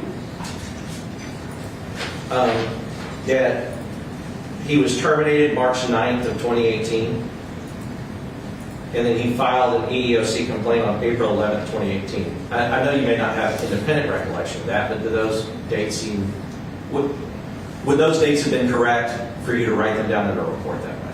If they were correct, yes, they would have been written down as such. Sure. So at the time you were looking at something that was telling you that those were the dates. And that is correct. And that was well before he ever announced that he was going to run or got campaign treasurer in January of 2019. Yes, sir. All right. So you would agree that from when he was reinstated, after he was terminated, that he and Deputy De La Cerda had been disruptive of Precinct 2 while you were in the administration. Again, it was more than just the two of them, I guess. Okay, sure. And we'll talk about, I guess that there's more, but I'm really concerned with those two in particular. You talked about a T-code in this. There was a letter of reprimand permanently entered into his official file with T-code. Which number is that, sir? I'm sorry, it's still on number 2. It's kind of like if you move down a little bit. He was officially reprimanded for his actions by T-code. The letter of reprimand was permanently entered into his official file with T-code. Okay. Do you remember what that was, what the reprimand was, or what it had? I didn't have proof to it. I just know that there was an investigation done based on training that had been submitted to TCOL, and it was done wrongfully, and the way that was rectified is by entering a permanent letter of reprimand in his file. So basically, he had reported that he had done training that he had not done. Well, he had done training, but it was not TCOL eligible. Did he? Like PowerPoint, Excel, things of that nature. Oh, Microsoft Word. Whatever the case may be. Sure. So, I mean, did he put it in as if it were TCOL certification training, or He did get credit for it initially, or he had submitted it to get credit for it, he submitted that to get credit for it? as well as Christos for it. And De La Cerda did the same. Well, Moreno was the training coordinator at the time, so he entered hours for both parties. So Moreno was the training coordinator at the time, and so you would agree that he would know what should be TCOL certified training and what shouldn't? I don't know as to what level of experience he had with training. I know that there are specific things that have to be present in order for it to be qualified as official TCOL training. So, But I mean, just based upon the job title, training coordinator, you would assume a that. lot of people given job titles and don't know what they're doing. I agree, and those people sometimes get demoted, sometimes get fired, right? So you're asking me to give you my personal opinion as to his level of training. I can't give it because I don't know. I understand what you're saying, but I'm saying that let's just go and break down what you said now. The training coordinator, and by training coordinator, that's somebody who is responsible for coordinating training, right? Okay. You would agree with that? Yes. Okay. So the training coordinator himself submitted training for TCOL that was not TCOL certified and attempted to get credit for it, That is correct. and then got fired for it. I don't know the reasoning as to why he was fired because I was not part of the chain of command at that point or privy to the reasoning for his termination. Okay, but he was permanently reprimanded by TCOL for trying to do that to him. That is correct. All right. So it sounds to me like your opinion of Deputy Moreno's character for truthfulness and honesty is that you don't believe that he's a truthful or honest person. That's not correct. You believe I he used to is? socialize with him quite a bit before I was not allowed to by the constable because she didn't want her chief socializing with people that were at patrol level. Well, So let's go back to my you question. said that I did not Let's go back to my believe him to be question. a truthful individual. Let's go back to my question. Go ahead, sir. So you believe that he is a truthful and honest person? I believe he is, but I believe his motives at the time were guided by the fact that he had eloping for her as she did for him. And that they were going after each other to the best of their abilities in a cat fight, tit for tat. Cat fight. Yes. Okay. When he got demoted, he no longer respected her or her office and did whatever he could to mess with it. And she in return allowed him to cause her to have a reaction. And so she would go after him accordingly. So imagine that, though. Imagine that. Imagine that. Well, yeah, I mean, imagine what you're saying. You're saying that basically she had a cancer in her office that was trying to do whatever he could to cause the office harm. She had multiple individuals such as that. Okay, but let's talk about Moreno. Okay. He was a cancer. The guy you socialize with, he believes a credible, honest person. He was a cancer in her office. You would, I mean, that's basically from your description what I'm getting I at. believe she was a cancer to her own office. I understand that, but she's the elected constable, correct? And then she kept saying that every time she met someone else. I understand that you want, and I get that you have so much resentment and frustration about it, you got to put it out right now. But I'm asking you right now, she is the elected constable, and he was doing everything that he could to hurt that office. You would agree with that? He was doing things. I don't know if it was everything in his power. But everything that you just testified to that he was doing when he got demoted because he was so upset and angry with her, that he was doing whatever he could, as far as you could see, to hurt the office or to cause disruption there. To cause disruption, but again, I don't know if it is everything in his power. You keep reiterating everything in his power. I can't speak on that because I don't know if it was actually everything in his power. Okay, well, whatever power he used. He did stuff that was disruptive. I will concur with And that. it was successful, and it did disrupt her office, right? To an extent, yes. Okay.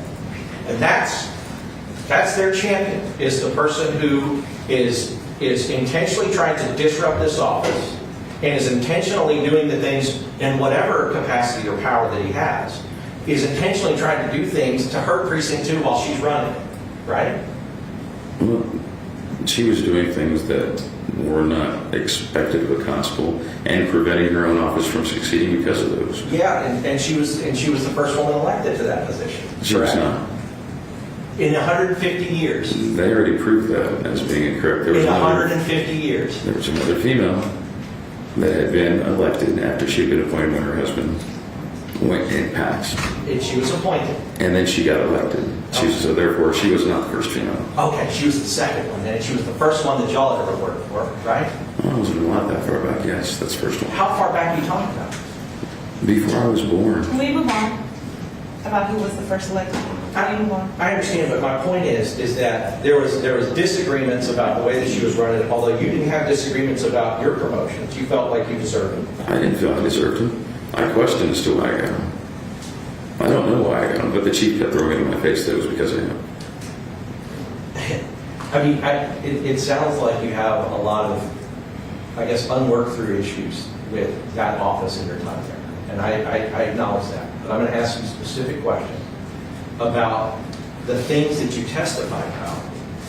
And so let's talk about the welfare check. So that was February 4th of 2019. Okay. Right. And one of the things that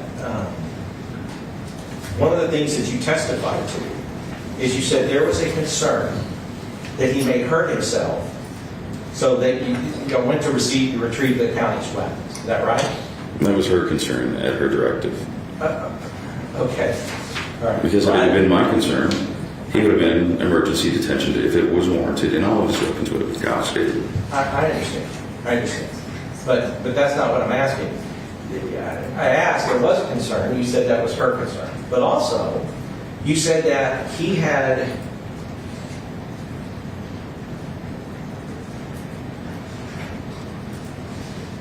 You basically said that he had... A conversation with HR, yeah, that's... which I should not have had privy to, which she was aware of, and she informed us of. So how did she ascertain that information if it was confidential? I mean, you have a lot of questions, but you're the witness. I am the witness. You're asking me to explain it. I didn't. I can't. I didn't even ask the question. Okay, I apologize. All right. So I asked the questions, you answered them. That's how this works. Okay, sir. All right. So you said that you were made aware of a conversation related to stress, and then you said he was trying to do that to get another FMLA, is what you thought might be happening. That was the premise based on the constable advising us of that information. But you don't have any reason to doubt that he would try to get another FMLA, because that was the way that he did things there. He did everything he could to try to use FMLA in an inappropriate fashion, according to your personal experience. My personal experience is based on the initial, I don't know what the reasoning for it was, because that's not something I can ask. I just know that there had been a previous FMLA that had been approved, and the manner in which it was used is what I had issue with. And what was the issue you had? The fact that there were specific guidelines set forth by the county on how to use it. And he didn't follow those. That is correct. So you told me basically that he has lied 4 times in your opinion on an EEOC complaint. He has not followed the FMLA procedures. He lied to TCOL about training and tried to submit training that, as the training coordinator, was not eligible for TCOL training, to where he was reprimanded for it. Yet you consider him a credible, honest, and trustworthy person, in your opinion. As of the time that I used to socialize with him, yes. That was prior to all those instances occurring. Okay, but I'm asking you now, as you're testifying on the stand, you think that he's a credible, honest, and trustworthy person? No, I do not. Okay. So, all right. So now, let's go to how that happened. So we're talking about February 2019.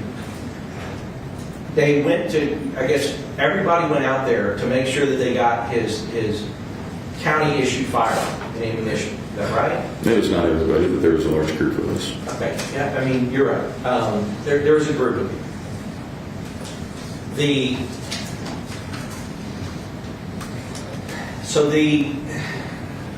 It sounded like on direct what you took issue with, and you actually on the cross, you said you would have gone in and needed him if you had that concern. That is correct. All right.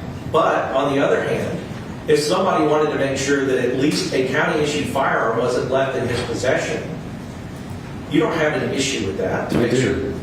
I think that's stupid. If you think that a person is in the mental capacity that he's going to hurt someone else or others, or himself, why am I going to take only one weapon? And then face the open liability of why didn't you do more when you knew he was going to do that? Well, because there's only one gun that she gave him. Doesn't matter. I knew that he had tons of weapons as did everybody else. There's only one gun that she gave him, correct? I don't know what he was issued. Whatever was in that envelope that you said that he walked over to the gate. I don't recall if he'd been issued a shotgun or an assault rifle. Well, it didn't look like a shotgun. Again, you asked if that was the only weapon. I don't recall whether or not that was the only weapon he was issued. That is the only weapon we took. Okay. And it was a It was Glock, 22, 40 cal. And that would have been standard for deputy constables to be issued by precinct 2. That is correct. Okay. So I understand that you have an issue, but you also know that when you try to go and get everybody's guns or all of somebody's guns, you don't know if he got them all. Is that right? But I knew how many guns he had. Not in the exact amount, but I knew he had quite a bit of guns. But you didn't, at that premise. But you didn't know how many guns he had access to. He had a whole safe full of guns at that residence, sir. Right. But you didn't know how many guns he had access to. I knew it was more than one. I understand. But you didn't know how many. Does it matter if I know how many? The fact that he has more than one at a premise that I know that I was at, why would I only take the one and not more than the one that I knew existed? Well, here's what I'm saying. It's because you don't have authority to take more than one without an ED, but you do have authority to take the one that you issued to him. I wouldn't have authority to take the one because of the fact that it was a mental cause for concern that he was going to hurt someone. And that's not a ground to take someone's weapon unless it is an ED. A constable can require you to give up your weapon for any reason. Okay, well then why would she use that reason? Here's what I'm saying. This is a county-issued firearm that was given to him, and the constable may require its return at any time. That's fine. Then she could say, go take this person's weapon because I ordered to do so.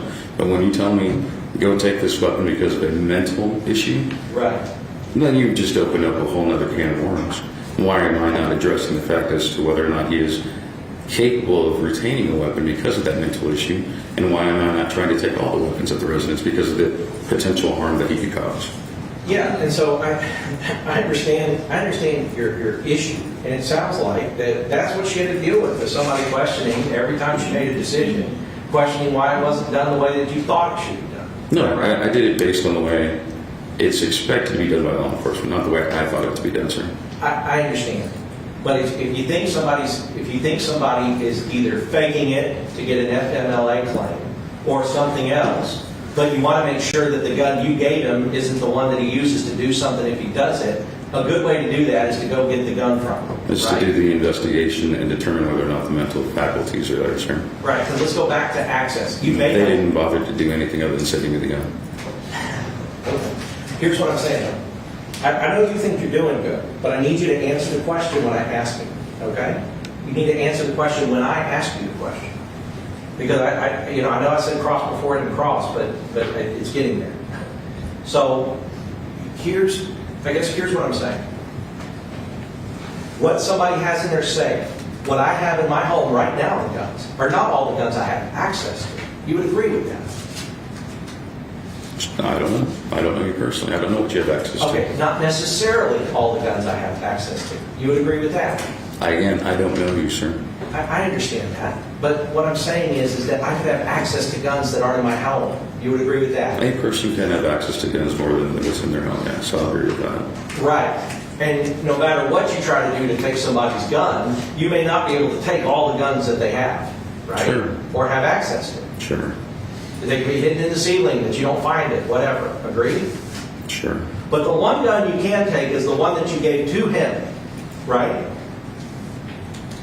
Again, sir, I've answered the question. You're trying to make me say something that's going to reflect it differently than what I've already claimed. No, I'm saying the one gun that you can take, that you can know for sure that you got it, is the one that you issued to him and got returned to you.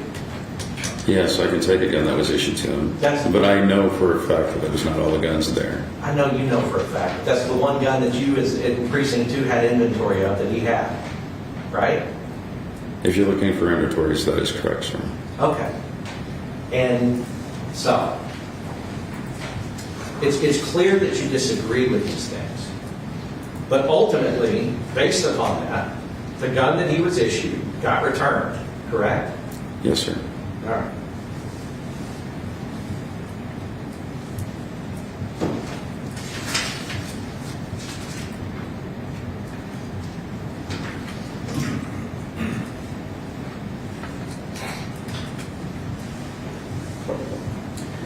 Do you have formal training to ED somebody on the scene? I do, sir. Okay, did you It's- ED him? Sorry? Did you ED him? I did not. I did not even have the opportunity to speak to him. The Sergeant Duquette was the one interacting with him. All right, and so was there a force field that didn't allow you to go talk to him? Sergeant Duquette was instructed by the constable to handle the situation. I was there just to merely witness it. All right, and as a witness, did you believe that all of his guns should be taken away? I didn't have the interaction with the conversation. I was at a distance. I couldn't hear exactly what was being said between the two parties, sir.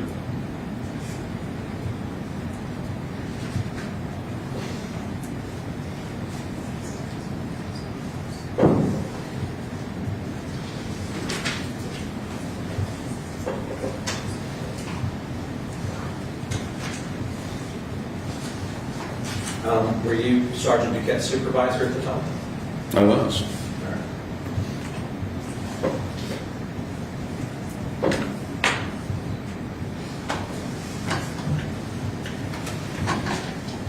So, I want to talk about the threats, the emails, or the references to emails or social media, or some of the stuff we looked at briefly while you were on direct. One of the things you testified to was that. One of the things you testified to was that it was these, I guess, the ones that they were looking at, or that you were looking at, were the ones that concerned you and the person known as Mexican Padilla. That is correct. Okay. And so I think that the implication was, I don't know intentional or not, was that there were no other threats or anything else based upon Moreno's EEOC filing or complaint, or the things that he said in it. There was no other thing like that. It was just Mexican Padilla's interaction with you, and then I guess the auditor who called PCSO after that. Right? Based on the evidence that was provided, that is correct. It was all based on interaction that I had with a gentleman by the name of reference Mexican Padilla. Right, but you don't know what Captain Garcia knew about or heard or phone calls that he received or anything like that. You wouldn't know that, right? Well, Captain Garcia was provided the list of every comment on YouTube that I went through one by one, and then he, later on, from what I've been advised, utilized that as far as evidence for obtaining his Who advised you of that? counsel did. Counsel. The prosecutors are telling you their theory of the case, and they want you to say what their theory of the case I is. talked to Why wrong Captain with it. Garcia directly and told him that I hope he didn't use that as grounds to show that it was Leo Moreno, and he said he did. And I told him, and I excuse my French, that he fucked up.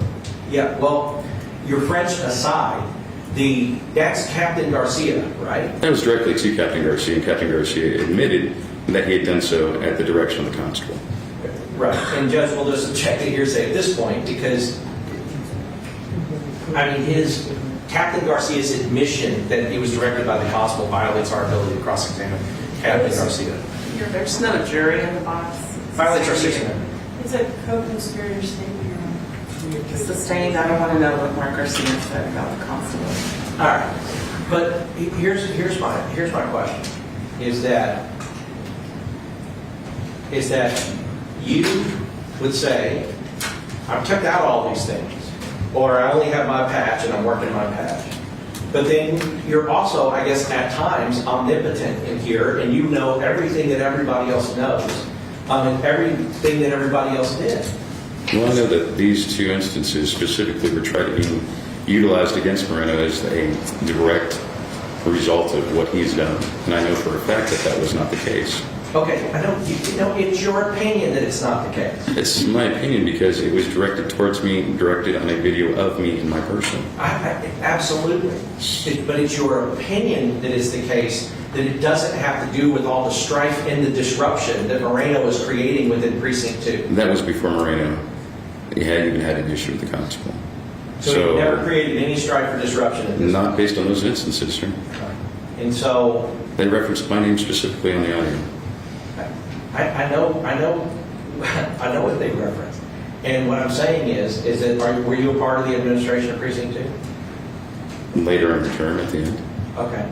And before that, were you part of, were you a deputy at Precinct 2 or a sergeant at Precinct 2? I served in a variety of roles to include corporal, sergeants, and lieutenants.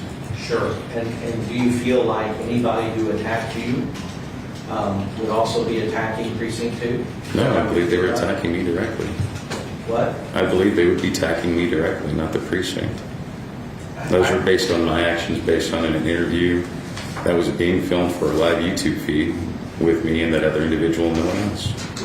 Right. That was because you were there. Right? It's because I was the only one that elected to go ahead and speak with that individual. Right. Everybody else shied away. Right. Right. And if you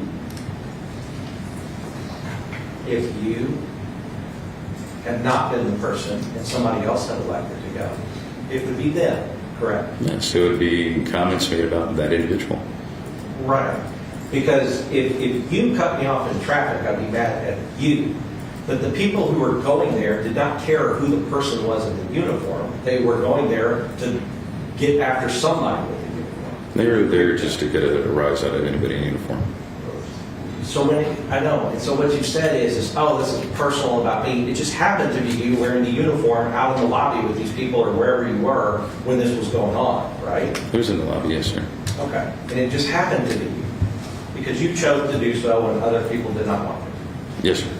All right. And when did that happen? I don't recall the date stamp of that video.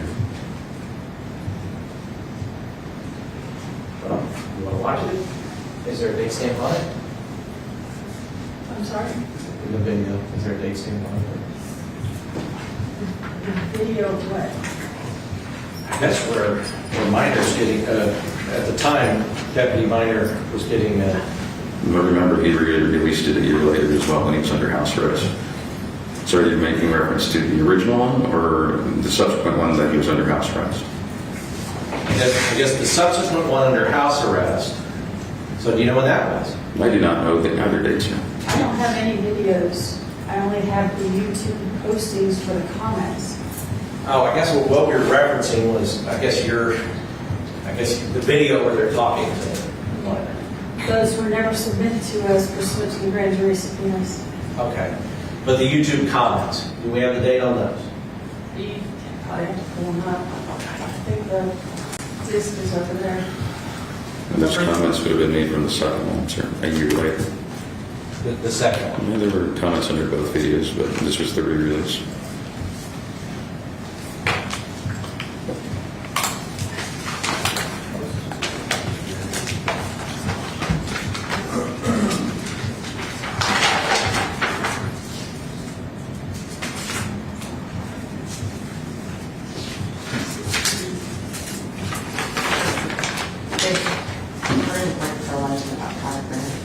Okay, I guess I can finish just establishing the dates on these things and then I'll.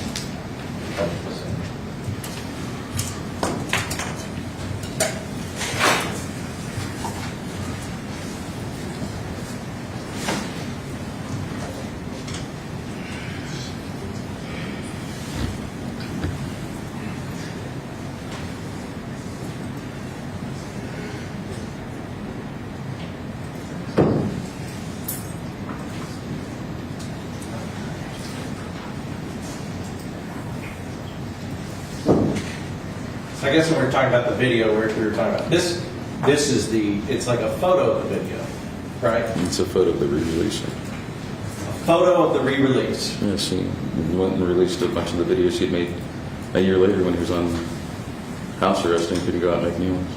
Right. So I guess this one was published March 29th of 2019. And that was the second one, yes, sir. Okay. And with that, I guess these comments.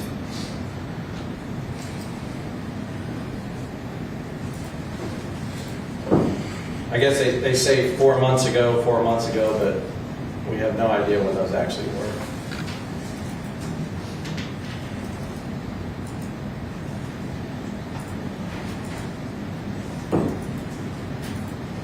Months ago.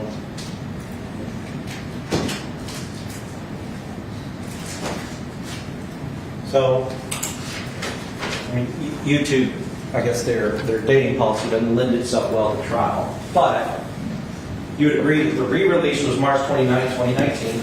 Yes, sir. Okay. And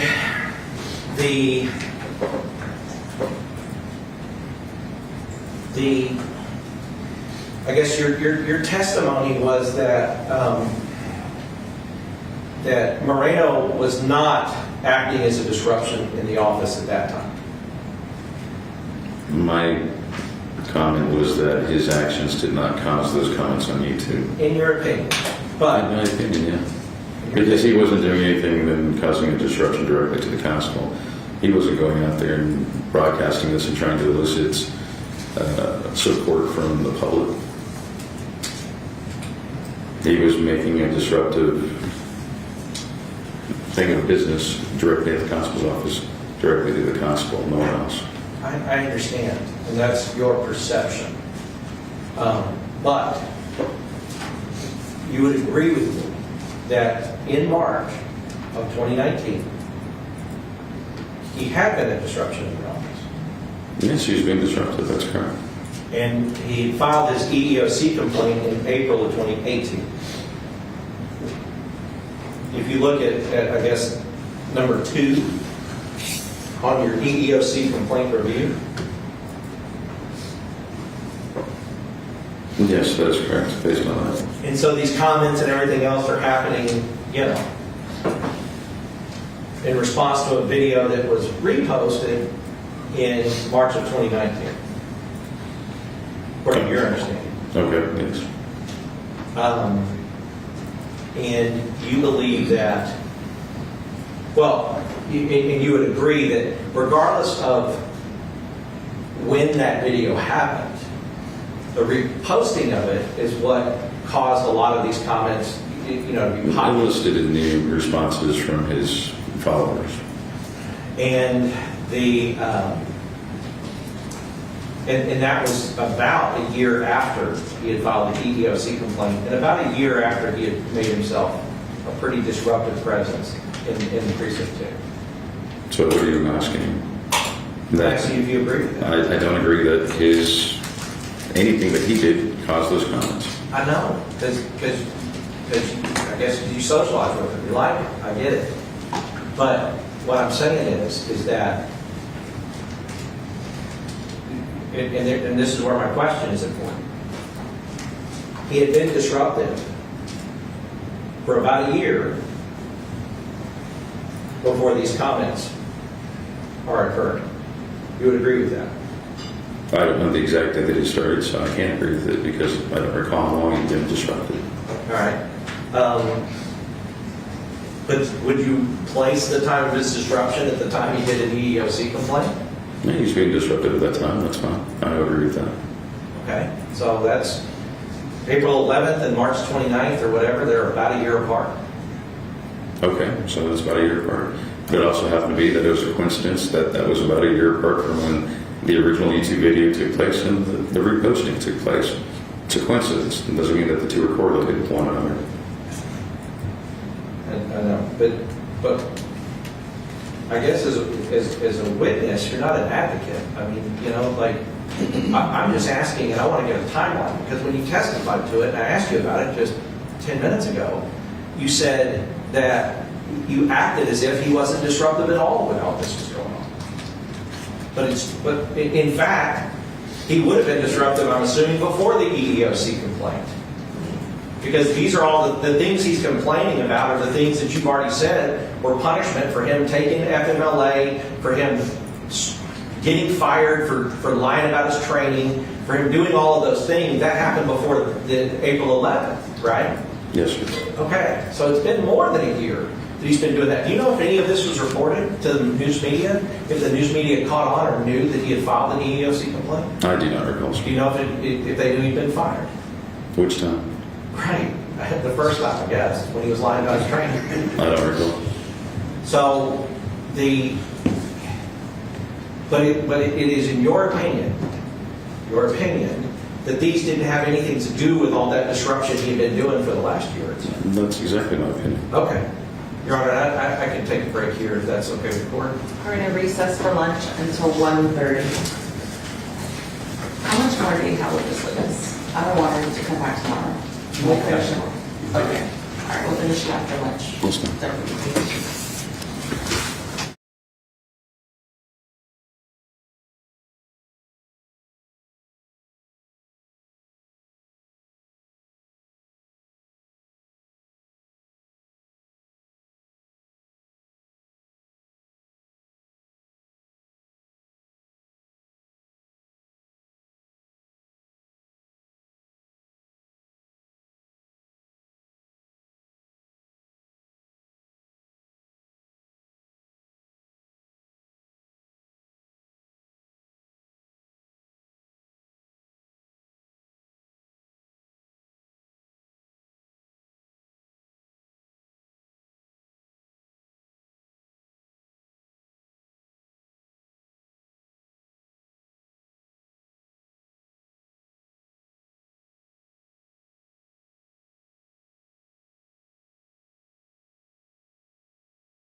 Your Honor, I'm going to give him back Stacy's at 89.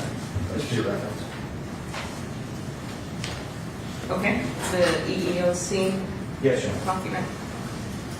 I have a copy here, so I'll just refer to mine. You can refer to yours if you need it.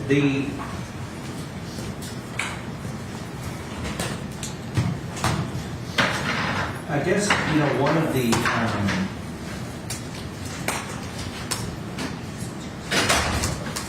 the allegations is that he was, I guess that he was being retaliated against based upon his assignment. I think what you talked about is that sometimes assignments can be given to people who have shown that they are, I guess, disruptive, or they are, I guess that they are not performing their job duties as they are expected to perform them by the administration. And so that may be a reason that they're giving jobs that are not, that they wouldn't necessarily like, or jobs that would be considered, I guess, by you as punishment. That is correct. Okay, so, but this, you would agree that when we talk about the fact, because you've referenced it, when we talk about the fact that Moreno got fired in 2018 because he lied about, one of the reasons being he lied about his training with TCOL, and he got reprimanded by TCOL because of it. And TCOL actually made a finding that he was dishonest in that, and you were aware of that. Yes, sir. Because you wrote it in here. So he got reinstated through that arbitration process that happens, right? I'm not familiar with the process as to what he did, but he got reinstated. He got reinstated, but he did get reinstated. He did. And you said after that point he was extremely disruptive. That is correct when he came out. And, you would agree that it kind of seemed like he was untouchable, like he couldn't be fired. Because he was, and then he was given his job back. Right? One can make that correlation. Sure. And that really allowed him to stay at disruption when, for instance, if you were causing those kinds of disruptions, you would have probably been terminated. I would hope that I go through the course of disciplinary action before termination. Yes.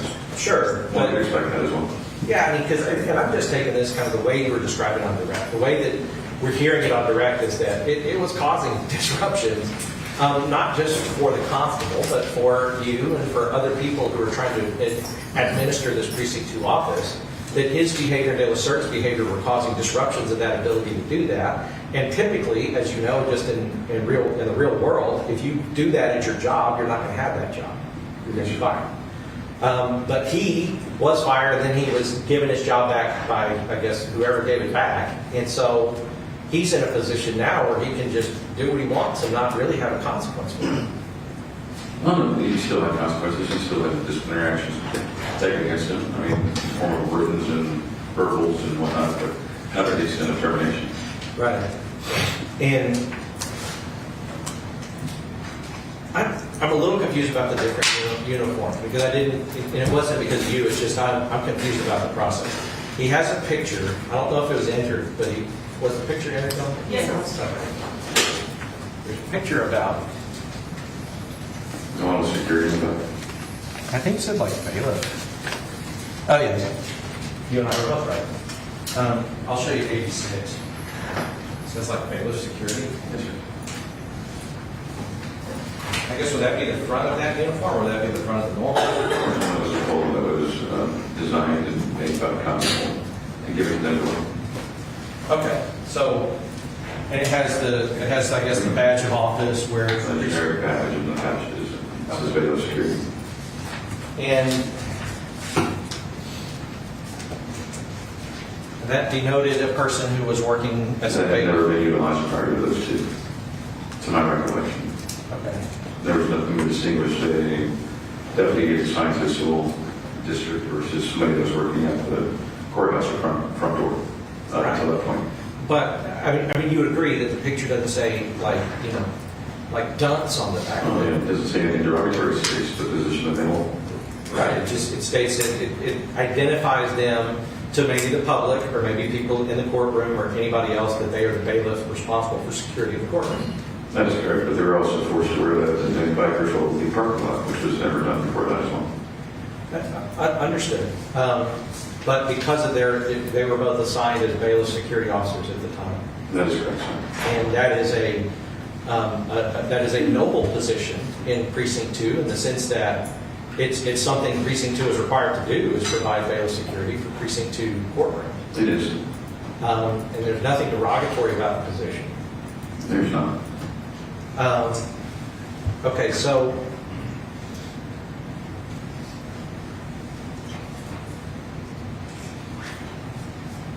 if you look at number 3,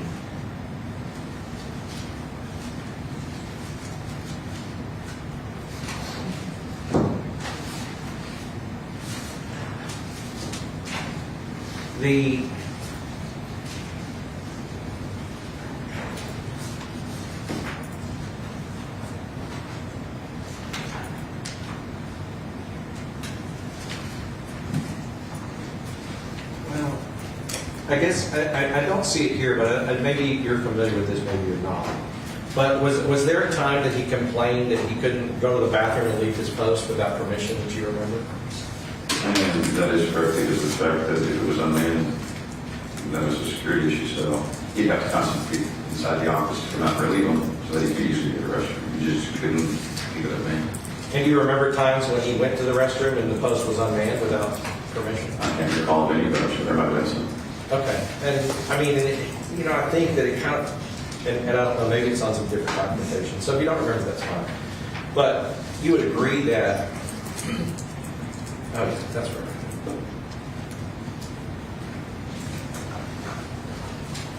John, did you mark your copy of this? So I can approach you in March.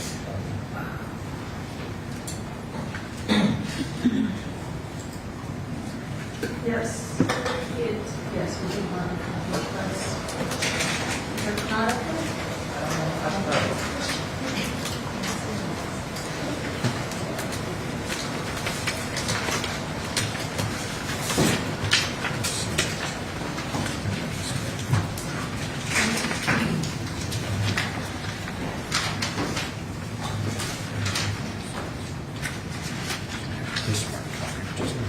Oh, well, then that's the only one I marked. Yeah, I did not mark this one. Okay.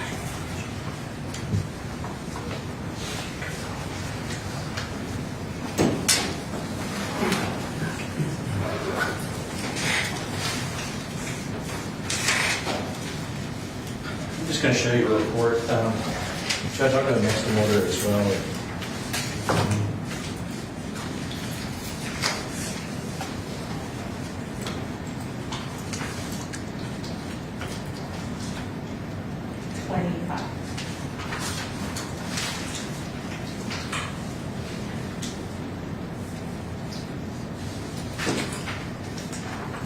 So I'm showing you what's been marked as indication as defense 25. Can you tell me if that's a report that you had written?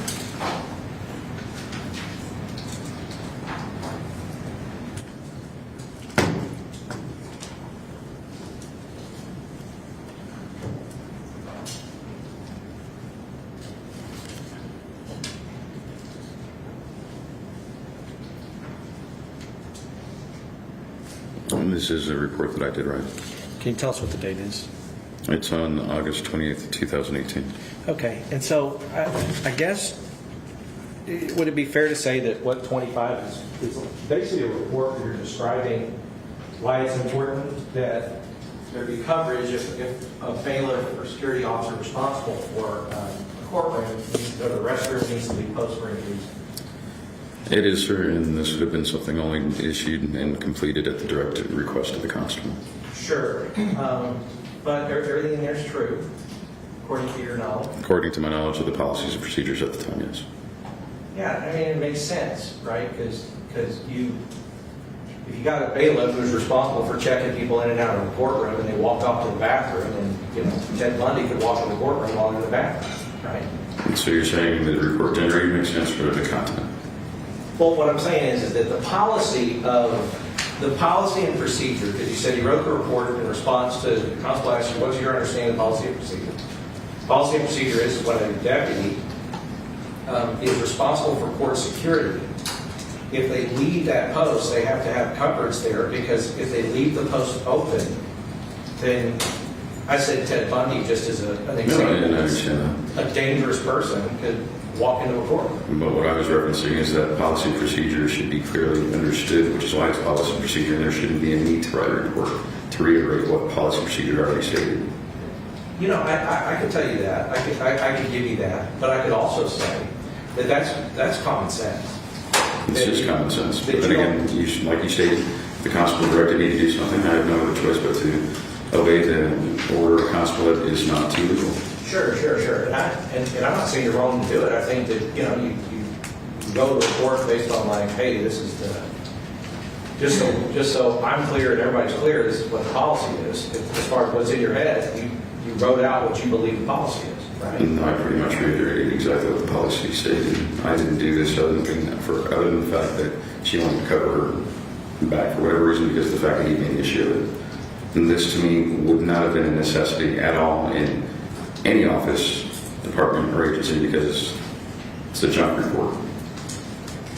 You say a junk report? Yes, it's a frivolous report that's not necessary.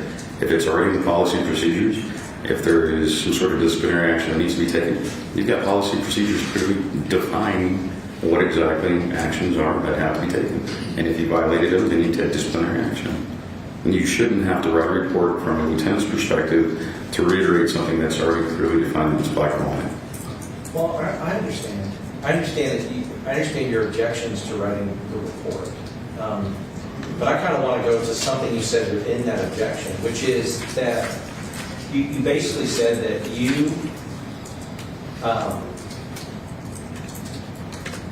that it was in response to an issue that Moreno had raised about being upset that he got, I guess, dinged for leaving his post. He was upset at the fact that he couldn't leave without being relieved to use the restroom. Right. Now, that you would agree. Whether or not, obviously you said you wrote it from the policy, so there was an existing policy. There was an existing policy. All right. It wasn't made up to terrorize Moreno and to harass him. That was an existing policy. At times, there were instances where policy immediately was generated after an issue. I cannot recall whether or not this was one of them. But here's what I'm saying. It's not like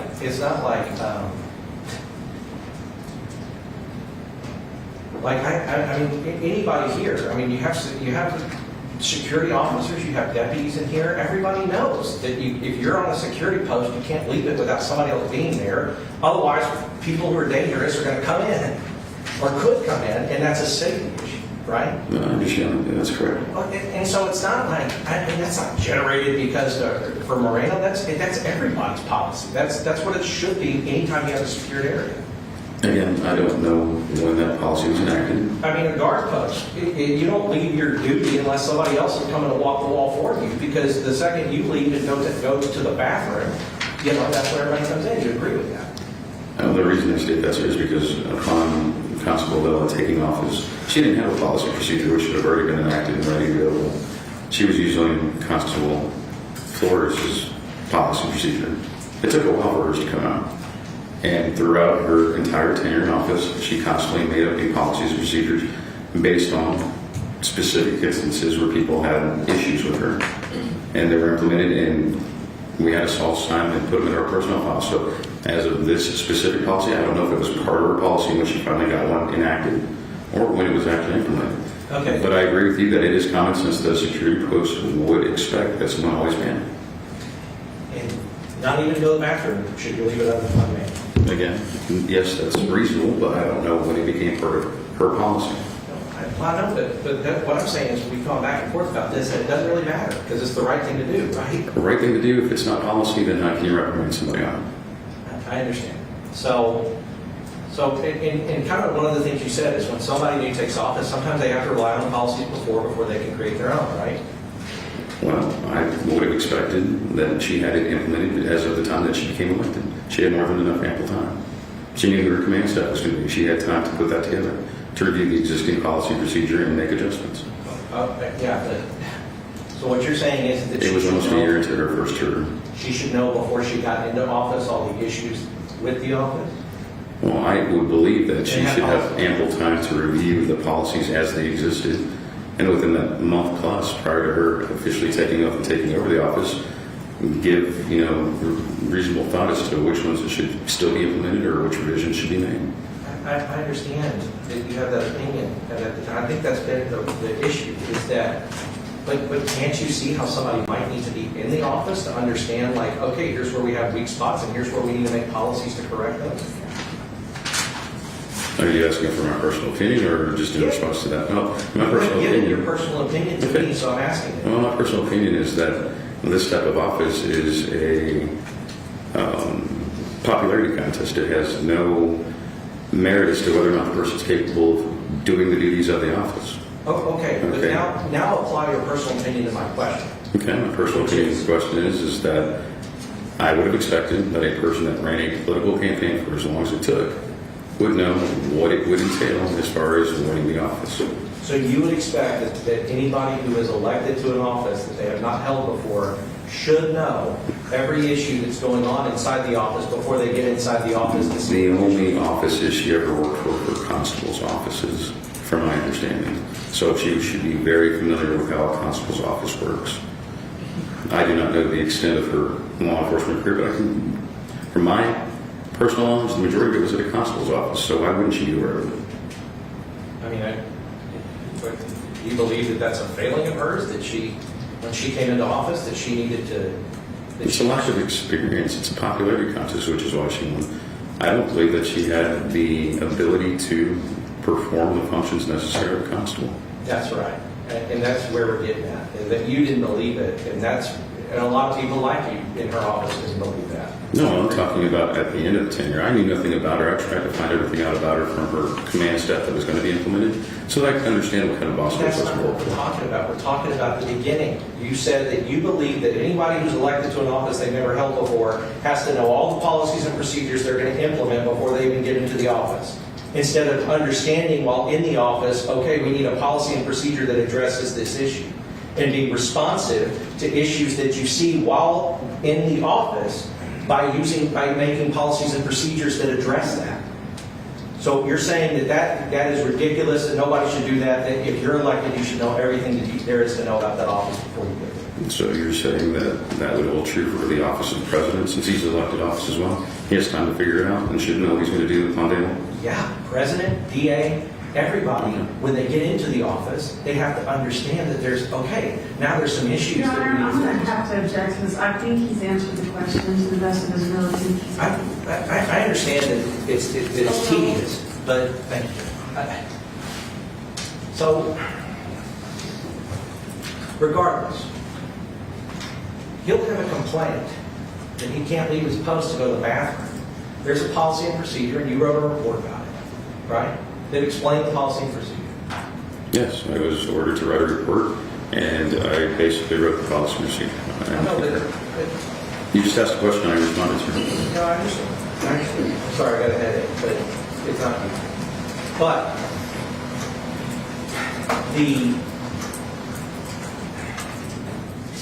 the process that we're talking about, you're saying that you're ordered to write this, but you're basically just writing the thing that already exists. I know you think it's superfluous, but you're not being asked to write something that's incorrect or that's wrong, right? And that is correct. As of that moment in time, that was the policy and procedure. And on that report, not only is it the policy and procedure, but even if it wasn't, it's just a sensible way to run a constable's office.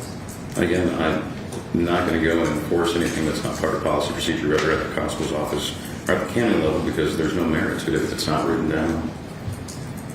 If there's no law, if there's no policy, if there's nothing that dictates a certain action, even though it should be expected to be there, how am I to stand on any foot to take action against a person if they don't follow something that doesn't exist? Well, we're talking about the difference between take action and just like tell them, like, dude, don't leave the security But thing. why would I tell them if it doesn't exist?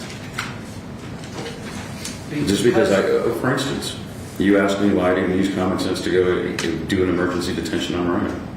Common sense would dictate take more than one gun, which you had an issue with. because I knew for a fact he had more than one gun. But now you're saying that common sense would say, in this instance, it's okay to make an issue of, hey, you're not supposed to leave it. When there was an issue with me having more than one gun, that was not county property. Look, I really wasn't associating common sense with that. I was just pointing out that the one gun that you know that he's got for sure is the one you gave him, and you get that one back. However, you knew that he had other guns. I did. And you recommended that they take all of them. I would have thought to go ahead and do an investigation to see if Did you recommend it? She gave him a direct order. That supersedes any order that I can give because she is the Did constable. you recommend it? How am I going to recommend she has something she already ordered? I don't. Because you Done. can recommend something. Did you do that? Because I didn't believe him to have an issue with him going to hurt someone. I believed it was something that she had obtained from HR improperly and then took action to embarrass her. I understand that that's your belief, but So if that was my belief, I would have taken action against him to try to get other guns. I'm saying that if you had told me if I truly thought it was an ED, why didn't I try to get the other guns? Because I didn't believe that was actually an issue. and that's okay. So the answer to the question is simple. No, I did not recommend taking the rest of the guns. I didn't start taking guns. I don't recommend even taking one gun in that issue, in that instance. I understand. But again, you said it was an order and you follow orders. I understand, except unlawful. It's not an unlawful order to take out county property. I'm just saying That's my point. there was no reason to take the gun because of the fact there was no reason for her to have obtained that information. We just established she can take it for no reason at all. But that's not why she took it. So here's what I'm saying. She took it regardless. The point I'm trying to make is that you are not, you're a human being, you're not a robot. So you can see something that is happening that's a security issue and address it without going and looking at the policy manual first, I would hope. Right? I understand that as well. Okay, so that's... But I have no reason to take any action against an individual if they violate it because of the fact that, again, there's nothing to take action on. But a lot of these actions we're talking about is explaining this is what you got to do, man. Quit leaving this thing open and go in the bathroom. I mean, that's an action taken. That's a verbal counsel, right? How am I going to verbally counsel something on a policy that doesn't exist now? Okay.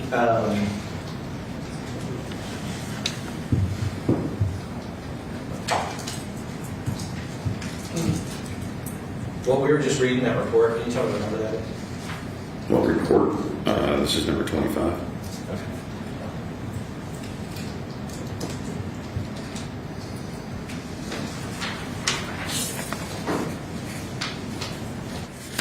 Page 26. Defense 26 for identification. Do you recognize that as your signature? I do. And that's just your signature on, it's I guess an acknowledgement that you received a copy of the policies and procedures. That is correct. And that was done January 2018? That is correct. Okay. But I do not know whose policy and procedures that makes reference to. I understand. Well, obviously. Objections?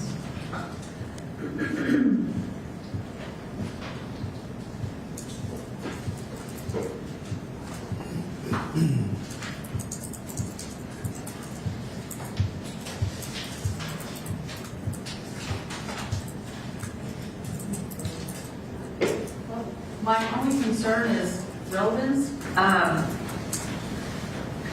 It's talking about policies and procedures have been revised, but do we have the policies and procedures that were revised? I only have what they gave us, but really, I'm using that in conjunction with some of the ones that were admitted in the trial to show that this is a pretty common document that's signed by a lot of these employees when they receive policies and procedures. It's common for them to sign a copy of that, which we showed with Susan Tristan and Michael Villanueva. Relevance is overruled. Anything else? And that's 26, correct? Yes, sir. 26 is that? Oh, yes, sir.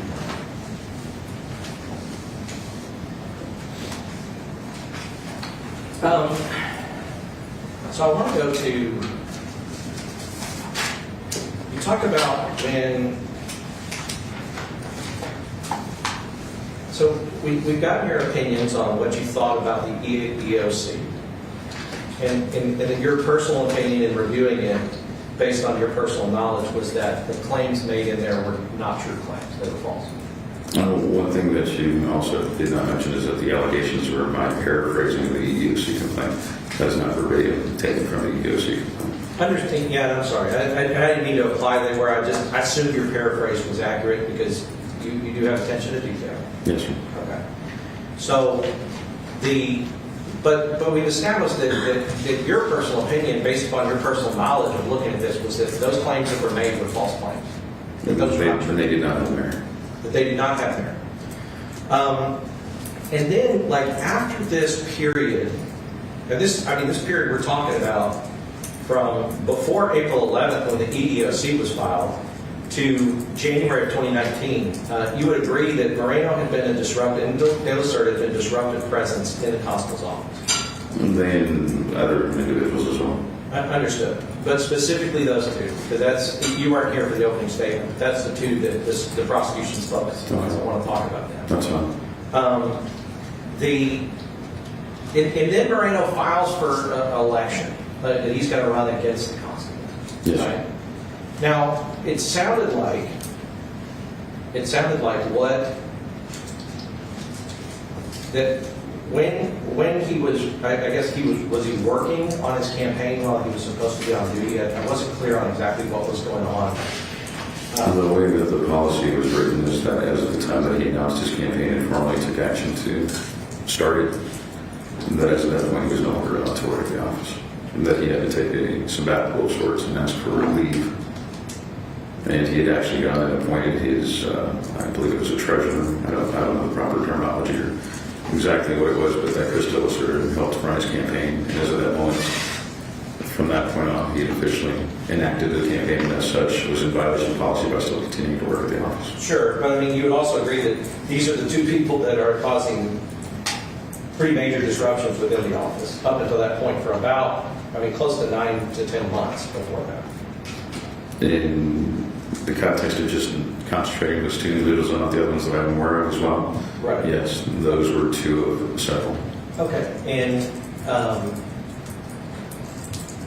the policy exists because if you have somebody that actively doesn't like you or actively is disrupting the office that they're trying to be elected to, then having them in the office can I guess be detrimental to the way the office is run because their interests are now.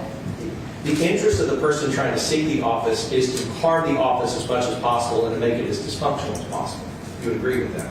And those are assumptions I can't agree with. That's kind of. I don't know why the policy was enacted. I can just tell you that was the policy, and I'll agree with them that was the policy. As to the reason as to why they were doing what they did, you'd have to ask them for that. I understand, but it's common sense. I'm not talking about. I'm not going to make assumptions here. Well, I'm speaking based on personal knowledge with the information that you've asked me, and only personal knowledge or with information that I could directly get my hands on. I understand, but just as a person, you understand that causing dysfunction that is going to benefit the person who's trying to seek the office, to make the office they're seeking look broken under the person that holds the office. I wouldn't see it. Objection, speculation. Yeah, I think you need to sustain, need to move along. So, and I think the point's made, which is that there was a policy in existence that you said was in existence at the time that he started trying to seek the office, right? I don't know when that policy was enacted. Well, It was as of the moment that I was informed to take action against it. okay. And you can see the reason for it. I'm sure. I don't agree with your context from your perspective. I would think that if a person was trying to run for office that they were part of that was not run properly, why would somebody go vote for them?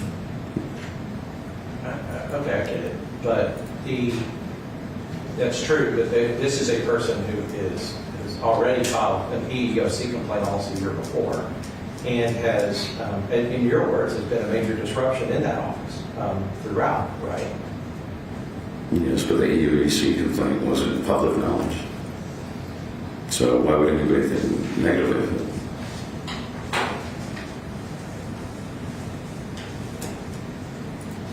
You said at some point he eventually returned, and he was no longer seeking office. I said I do not know whether it was the fact that he lost the election or terminated his campaign, but at some point he did come back. And on the arrest, you said your role in that was you notified the media. At the direction of the constable. I had no idea who to contact. I literally had to call each news media outlet and ask for a point of contact. I have no formal training as a public information officer. I had never had any contact with the media prior. And as a result of me sending out that email, they started thinking that I was the point of record and continued to ask me questions every time that she requested a news conference or anything like that. I had to go redirected to her email directly. Do you remember my question? You could restate it, please. I apologize. Okay. So you notified the media that there was going to be a perp walk, yes or no? Yes. Okay. And you sent out an email that to a variety of media outlets notifying them of an arrest, yes? That is correct. Okay. And you answered the question that it wasn't common to have press conferences on individuals who was arrested. But then you added in there that you said this was because he was a deputy. Nice. There's only one other time that she had a conference about a deputy, and that was Jerry Boyle when he was arrested for DWI. Right. And she didn't cause that arrest to happen. No, but she let the media know that as soon as she got done talking to him and terminating him, she made that known to the media outside. That was waiting outside the line. Right. But what I'm saying is that she went and notified the media that another deputy, that she had no cause in his arrest. She didn't make him drink. She didn't put him behind a wheel. And she didn't get him arrested for DWI. She did a press conference at that point too, right? After she approached him to resign his commission and sets out to hire. Right. And so you've seen that Sheriff Salazar does the same exact thing every time one of his deputies gets arrested. Objection, Your Honor, relevance sustained. Well, you have seen that is common, that if a member of a law enforcement agency gets arrested, that there's a press conference that's done by the head of that agency informing the public that their deputy or their officer or whoever else was arrested. I don't usually watch the media, sir. So I can't say if it's common practice. Okay. Well, I'll ask the court to take judicial notice that it's common in I will take judicial notice, yes. So,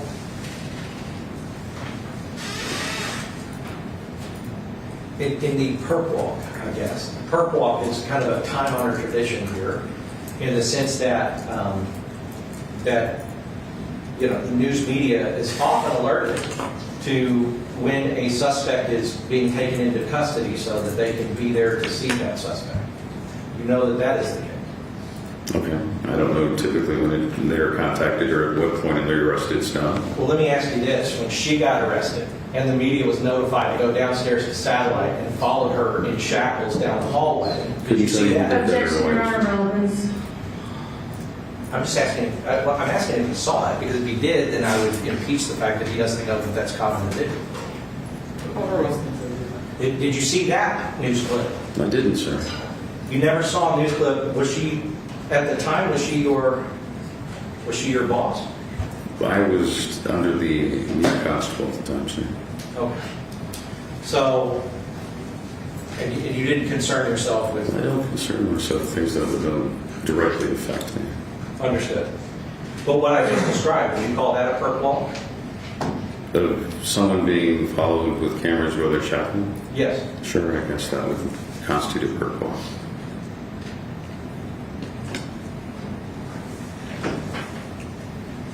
But typically, isn't a perp walk done en route to a jail facility or a magistrate's facility, not in a courtroom setting like you just described?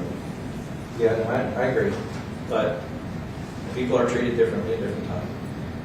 Let's see. So, and I'm about to be done finished. I want to kind of get a little more knowledge from your perspective, because you would say, we've been talking about the FMLA, but you'd say that you would consistently take FMLA Moreno and not follow county procedures. Can you elaborate as far as your understanding about what procedures want to be followed? certain procedures entail that if it's for a doctor's appointment, and that one makes all attempts to return back to work, so it's not to interfere with the work and not take the whole day off. Also, from my understanding, it's not to be in conjunction with a weekend and make a 3-day weekend or a 4-day weekend out of it, consistently taking it on the weekend. Is that what you found Moreno was doing? There was a pattern. There would be like a Friday, it'd be like Fridays off and then, or Mondays off. We were also instructed by the constable that it was under her belief that he was taking it in conjunction to go see his attorney, and that he was not really seeking any sort of medical treatment for things of that nature, that he was visiting an attorney. As far as ever being asked to go check on him, I've never been asked to go spy to see whether or not he was really at a medical facility versus an attorney's office. I understand, but what I'm saying is you testified to that when they were asking I questions. testified to the fact that yes, he was doing it not in conjunction with the way the county has it set up that one should take it. Right, and that's And those are not. two examples of what I just explained. I understand, but it's been kind of a pattern that every time that somebody answers, they say, well, she told me, she told me, she told me. The reason you testified to that is because you believe that he was doing that not in conjunction with FMLA. You personally believe that. I personally believe he wasn't doing it based on the way it was stipulated it should be taken. Right, and that's not because she told you it wasn't, it's because that's based upon your knowledge of the situation, that's what you believe. Well, when she makes a statement to me directly, and that's what was stated, that's why I included it, sir. I understand.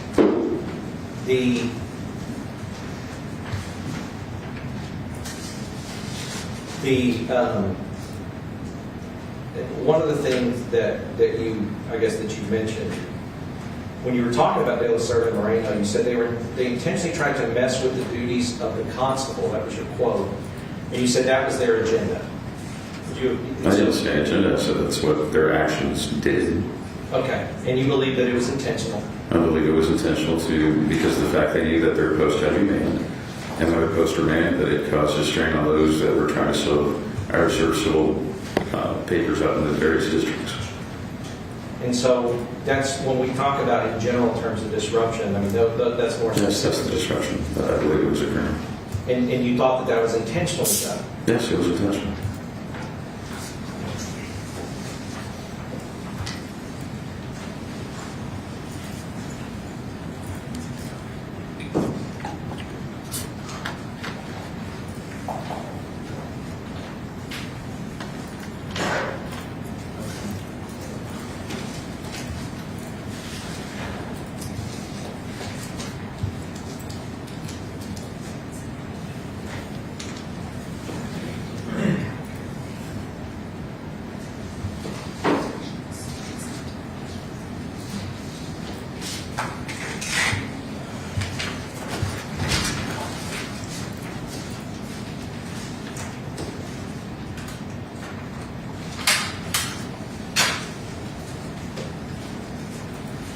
Yeah, you mind showing you Exhibit 27, Defense 27 for identification purposes.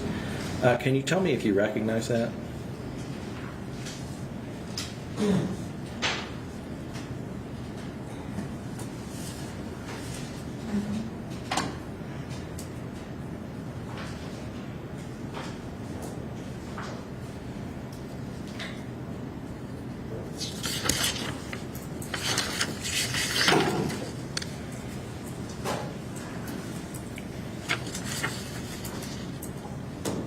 Okay. What was the question, sir?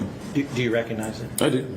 And you recognize that as an email that you sent on, kind of cut off, but June 19, 2019? That is correct.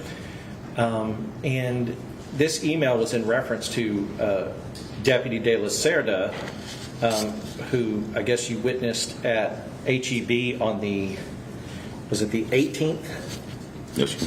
And you witnessed him at HEB seemingly in perfect physical health. However, 1 hour later, he called Deputy Pena to say that he was sick and he wasn't going to be able to come in. Yes, he did contact Corporal Payne about an hour later. So in fact, you were personally witnessing what you believed was a misuse of the FMLA time off. I do, sir. Correct, because she didn't tell you that you saw him in HEB. You saw him in HEB looking in perfect health, and that's why you wrote that. That is correct, because of the fact that later on I found out that he had called in for FMLA again. Right, and so that's why I just want to focus on the fact that those concerns that you were having is because of incidents like this in June of 2019, that you reported that you were viewing and witnessing him in good health, yet he's calling in sick and using FMLA. This was the only one I witnessed him, quote unquote, get off. The other ones were based on patterns of taking off with weekends or after the weekend had finished at the beginning of the work week. Right. And So that I've happened. never actually witnessed someone that was in perfect health. I just said that the manner in which they were taking it wasn't consistent with the way the county has it set up. That's right, and you felt like the pattern was too many times to be a coincidence, That or is to be correct. innocent. Yes, which is actually towards the end of Constable's tenure, Mr. Dillasutter had continued to take FMLA after he had failed to re-up it, and after confirming with HR that he did not have FMLA, we were going to take action against him for a no-call no-show because of the fact that he had called in for subsequent days with no FMLA enforced. And and you said that was towards the end of her tenure. I believe he was actually scheduled to be terminated again as a result of it. And that was a decision that you, as in your position at the time, you believe was appropriate based on what you had seen as far as the patterns, and now he's trying to take FMLA when he didn't even have it. That was something that I was suggesting, and it would have been ultimately up to the constable to enforce. You're suggesting his termination, It would have been, yes. and that would have been your suggestion, not something she told you to suggest. That would have been my suggestion. Okay. Your Honor, I'd like to offer 27. But that was also after discussing it with the DA's office, since all disciplinary actions had to be run by them before being enforced. And at the time, it was Kristen Bloodworth with the DA's office that I was directly sending all my documentation before actually issuing it. Sure. So at the time, the DA's office was telling you that before anybody could be fired, they had to approve it. It was that they'd have to look over the documentation to ensure, I'm guessing, a no liability issue. And did they come back and say, No. you mean the DA's office civil division? Yes, civil division. Right. Did they come back and say, go ahead and fire her? I don't believe it ever got to that point. I don't recall whether or not there was time before she was removed. Did they ever tell you, don't fire him, we need him as a witness against Michelle Barrientes? That was never expressed to me. Your Honor, I'll offer 27 if there's no objection. No objection. 27 is admitted.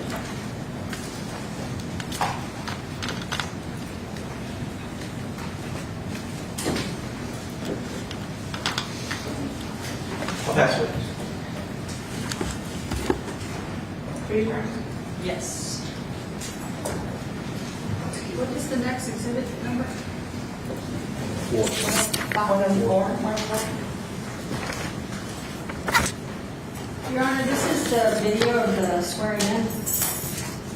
Any objection? Show me. Move to admit State's Exhibit 104. And I'm going to ask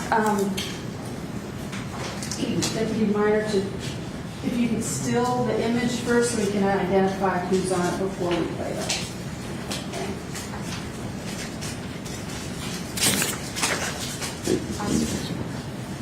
Austin, can you do this? Oh.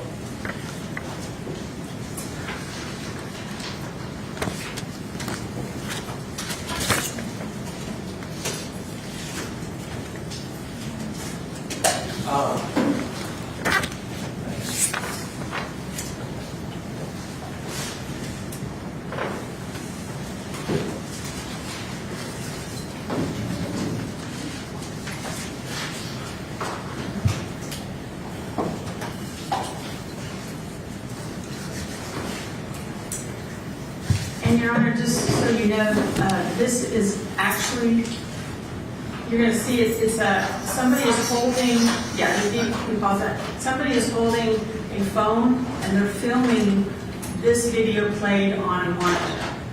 So if that'll just give you some context of what you're viewing. So who is it, Deputy Minor, who is that individual standing right there? And that's the MRI. Okay, and could you just fast forward it to whoever else is in the image and then I believe you pinned by the constable initially. Okay. Do solemnly swear or affirm that I will faithfully. Okay, so is it to your knowledge of these, the two individuals that will appear on this video? Yes, ma'am. Okay, so could you please pay it from the beginning? And this was his swearing in. That is correct. It's in the entrance to the constable's office inside the security area. Okay. I state your name. I do swear. Do solemnly swear or affirm Do solemnly swear. that I will faithfully execute That I will faithfully execute the duties of the duties of Deputy Constable Deputy Constable and in Fort Bexar County and Fort Bexar County and in Florida State, Texas. and for the state of Texas. I will to the best of my abilities And will to the best of my abilities preserve, protect, preserve, protect, and defend and defend the Constitution and the laws of the United States. the Constitution and laws of the United States. And I furthermore solemnly swear or affirm I furthermore solemnly swear and affirm that I will not directly that I will not directly or indirectly indirectly pay, pay, offer, offer, or promise to pay, or promise to pay, contribute, contribute, or promise to pay or promise to pay any money or value thing, any money or value thing, or promise any public office or employment or promise any public office or employment as a reward to secure my employment. as a reward to secure my employment. So help me God. So based on this video, there's only two people that have been captured on the video. That is correct. So no one else is on the videotape to see whether or not they're reacting to the swearing-in. That is correct. So if Video anybody's laughing or smiling, you would not see it on the image. You wouldn't see it, but you could tell around the 59-second mark there was some sort of commotion, whether it was laughter or another conversation going on. So you would have to listen very carefully to hear what other sounds are, there's other people in the room. There are other people, that's correct. Okay, so Your Honor, I would ask in your leisure if you could listen more closely to what's going on in the background. It is hard to hear unless you're really paying attention. But my point is, it's just that this video, in your opinion, does it disprove that someone was laughing at him? I would say neither disproves or proves because of the fact that I wasn't paying close enough attention to. And again, it's what one person's perception is versus the other. If that person perceives they're being hazed, well, who am I to say that their opinion doesn't hold merit? But the video doesn't scan around to the entire room. Exactly. And you can't see what those attendees are doing or not doing. And if I'm not mistaken, it was Chief Castillo that was actually filming it with the constable's phone. Deputy Anthony Castillo? Chief Deputy. Yes. Chief Deputy, okay. No further questions, Your Honor. Just really briefly, if I can show you 28. 28 was a report that was written by you in response to The question of whether or not there had been any hazing that you had witnessed while you were in the constable's office. I think that's the other one. Oh, is it? She's already submitted it. It's already admitted, well, it's not admitted, it was used to refresh his memory. Oh, okay. This one, right? I'll actually offer that. Okay. I'll offer yours if that's okay. 28 can just be for his reference, and then I'll offer Exhibit 95. If there's no objection. States 95. Any objection to states 95? No, Your Honor. Submitted. Nothing further. Nothing further, Your Honor. And just so you know, are you going to recall this witness? I don't feel like I will need to. Okay, I just wanted to mention if you do, he does not live here and he had to travel to be here. So if you were to do that, he needs lead time and he also needs travel expenses covered. Just so you know. Understood. I don't feel at this time that I would, but I will rely on Mr. McCraw to give me that information that I need if I do feel like that. That's Sonia, I have a question. You were asked from, I guess, by both sides, if Leo Moreno would cause disruptions to the office. And one of the times you didn't get a chance to answer, but I want to know your answer. He was disruptive in the sense that I believe he knowingly and intentionally was absent so that someone else would have to fill the role that he served in. Okay. And as such, it would put a hamper on the service of civil process, which is quite large at the time because of the fact that the constable had a traffic division, which we really had no need as a constable's office to enforce. So he would be absent from work? Yes, and both he and Delos are typically at the same time. And Or what one else? on a weekend where there was a lot of papers due at the time. What other type of disruptions? It was just, So did that mean that someone who did show up to work would have to pick up the slack for both of them? someone that showed up to work would have to work their district and the district of the person who was placed into Mr. Moreno's What other position. type of disruptions came to the office? I would say that based on the friction between him, the constable, and Delos, the policies were enacted, and things were constantly being adjusted that hampered routine cohesive nature for the office, where it wasn't always a negative cloud hanging over. Your Honor, we're having difficulty hearing. I'm sorry. There was just a. Well, this is me asking questions. So I want to know, did any of that happen when the public was at the JP's office?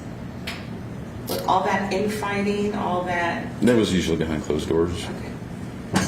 All right, thank you. I don't have any Yes, ma'am. questions. And you are on call, but you're free to go free. I have district court in McMullen this week as well. Yeah, you can go back home. I'm not saying you have to stay here. You can go Okay, back very home. good. Thank you, ma'am. Thank you. All right, we're going to recess for the day. We will resume tomorrow at 10:30.